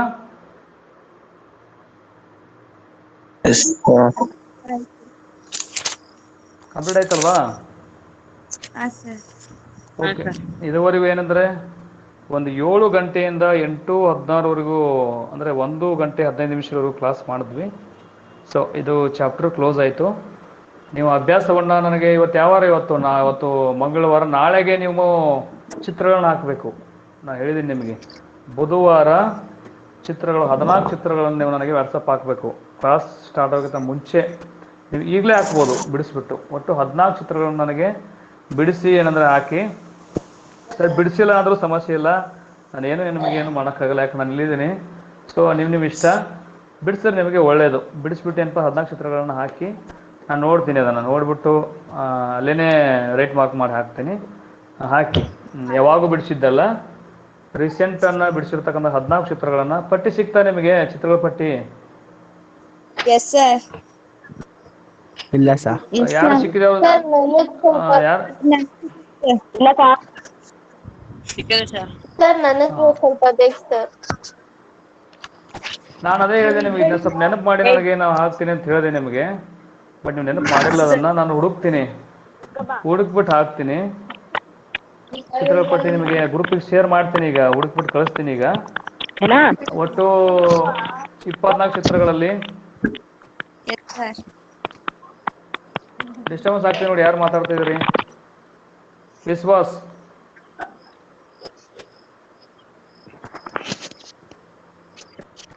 ಚಿತ್ರಗಳ ಪಟ್ಟಿ ನಾನು ಹಾಕ್ತೀನಿ. ಯಾರ ಚಿತ್ರಗಳ ಪಟ್ಟಿ ಇಲ್ಲ ಅವರು ಏನಪ್ಪ ಅದನ್ನು ನೋಡಿಕೊಂಡು ನಾನು ಹುಡುಕ್ಬಿಟ್ಟು ಹಾಕ್ತೀನಿ. ಚಿತ್ರಗಳ ಬಿಡಿಸಿ ನನಗೆ ನಾಳೆ 7 ಗಂಟೆಗೆ ಕ್ಲಾಸ್ ಸ್ಟಾರ್ಟ್ ಆಗೋದ್ರೊಳಗೆ ಅದನ್ನು ಚಿತ್ರಗಳನ್ನ ಶೇರ್ ಮಾಡಿ ಕಳಿಸಿ. ಒಟ್ಟು ಈಗ ಒಂದು ಅಧ್ಯಾಯನ ಕಂಪ್ಲೀಟ್ ಮಾಡಿದ್ವಿ. ನೆಕ್ಸ್ಟು ಏನಂದರೆ ಆಮ್ಲಗಳು, ಪ್ರತ್ಯಾಮ್ಲಗಳು ಮತ್ತು ಲವಣಗಳು ಅಧ್ಯಾಯ ಸ್ಟಾರ್ಟ್ ಆಗೋಕ್ಕಿಂತ ಮುಂಚೆ ಕೀರ್ತನ ನನಗೆ ಫೋಟೋಗಳು ಹಾಕ್ಬೇಕು ನೀನು. ಮತ್ತು ನೆಕ್ಸ್ಟು ಚಾಪ್ಟರ್ದು ಎಲ್ಲ ಈಗ ಹಾಕೋದಲ್ಲ, ಈ ಥರ ಫೋಟೋಗಳನ್ನು ಶೇರ್ ಮಾಡು, ನನಗೆ ಅನುಕೂಲ ಆಗುತ್ತೆ ಇಲ್ಲಿ ಹೇಳಲಿಕ್ಕೆ, ಯೂಸ್ ಮಾಡಲಿಕ್ಕೆ ಮಾಡೋಕ್ಕೂ. ಸರಿ, ಒಂದು ಪಾಠವನ್ನು ಯಶಸ್ವಿಯಾಗಿ ಕಂಪ್ಲೀಟ್ ಮಾಡಿದ್ವಿ. ಡೌಟ್ಸ್ ಇದ್ದರೆ ನಿಮಗೆ, ಪ್ರಶ್ನೆಗಳಲ್ಲಿ ಡೌಟ್ಸ್ ಇದ್ದರೆ ಆ ಪ್ರಶ್ನೆಯನ್ನು ಗ್ರೂಪಲ್ಲಿ ಹಾಕಿ, ಅದರ ಬಗ್ಗೆ ಮತ್ತೆ ಕ್ಲಾಸಲ್ಲಿ ಡಿಸ್ಕಷನ್ ಮಾಡ್ತೀನಿ. ಬರೆದು ಕಳ್ಸೋಕ್ಕಾಗಲ್ಲ, ನಾನು ಅಲ್ಲೇ ಡಿಸ್ಕಷನ್ ಮಾಡ್ತೀನಿ. ಅದನ್ನು ಅರ್ಥ ಮಾಡ್ಕೊಂಡು ನೀವೇ ಅದಕ್ಕೆ ಉತ್ತರ ಬರಬೇಕಾಗತ್ತೆ. ವಿಜ್ಞಾನ ಕಿರಣ ಏನು ಕೊಟ್ಟಿದ್ದೀನಿ ಅದರಲ್ಲೆಲ್ಲ ಉತ್ತರಗಳು ಸಿಗುತ್ತೆ ಇದರಲ್ಲಿ ನಿಮಗೆ. ಫಸ್ಟ್ ಮಾಡಿ ಕ್ಲಾಸು ರೆಕಾರ್ಡ್ ನಾಳೆಗೆ ಎಷ್ಟು ಚಿತ್ರ ಕಳಿಸ್ಬೇಕು ಸರ್? 14 ಚಿತ್ರ ಕಳಿಸ್ಬೇಕು ನಾಳೆಗೆ. Sir 14 yes sir. 14 ಚಿತ್ರಗಳನ್ನು ಕಳಿಸಿ. ಸರಿ, ಇದು ಕ್ಲಾಸ್ ರೆಕಾರ್ಡ್ ಆಗಿದೆ, ಇದು ಫುಲ್ಲು ಕ್ಲಾಸ್ ರೆಕಾರ್ಡ್ ಆಗಿದೆ. ಡೌಟ್ಸ್ ಏನೇ ಇದ್ರು ಕೂಡ ಇದನ್ನ ವಿಡಿಯೋ ನಾನು ಆಮೇಲೆ ನೋಡ್ಕೊಳ್ಳಿದ್ದಾನ ಆಮೇಲೆ ಅಲ್ಲೇನು.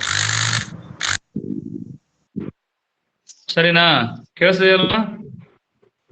S sir. ಅದಕ್ಕೇನಂತಂದ್ರೆ ಶೇರ್ ಮಾಡ್ತೀನಿ ನಾನು ನಿಮ್ಗೆ. ಇದನ್ನ ಶೇರ್ ಮಾಡಿದ್ಮೇಲೆ ಏನಪ್ಪಾ ಅಂದ್ರೆ ಚಿತ್ರಗಳನ್ನು ಶೇರ್ ಮಾಡ್ತೀನಿ. ಸೊ ಈ ಪಾಠ ಕಂಪ್ಲೀಟ್ ಆಯ್ತು. ನೆಕ್ಸ್ಟ್ ನಾಳೆಗೆ ಆಮ್ಲ, ಪ್ರತ್ಯಾಮ್ಲಗಳು ಮತ್ತು ಲವಣಗಳು ಅಧ್ಯಾಯ ಮಾಡ್ತೀನಿ. ಪ್ಲಸ್ ಇದು ವಿಡಿಯೋ ಕೂಡ ಶೇರ್ ಮಾಡ್ತೀನಿ ನಾನು ಆಮೇಲೆ. ಡೌನ್ಲೋಡ್ ಮಾಡಿದ್ಮೇಲೆ ಸಿಗ್ತದೆ ನಿಮಗೆ, ಇನ್ನೊಂದು ಅವರ್ ಬಿಟ್ಟು ಸಿಗ್ತದೆ. ಸೊ ಎಲ್ಲರೂ ಕೂಡ ಶುಭರಾತ್ರಿ, ಒಳ್ಳೇದಾಗ್ಲಿ, ಚೆನ್ನಾಗಿ ಊಟ ಮಾಡಿ, ಚೆನ್ನಾಗಿ ನಿದ್ದೆ ಮಾಡಿ, ಚೆನ್ನಾಗಿ ಕನಸು ಕಾಣ್ರಿ. Okay, good night. Yes sir.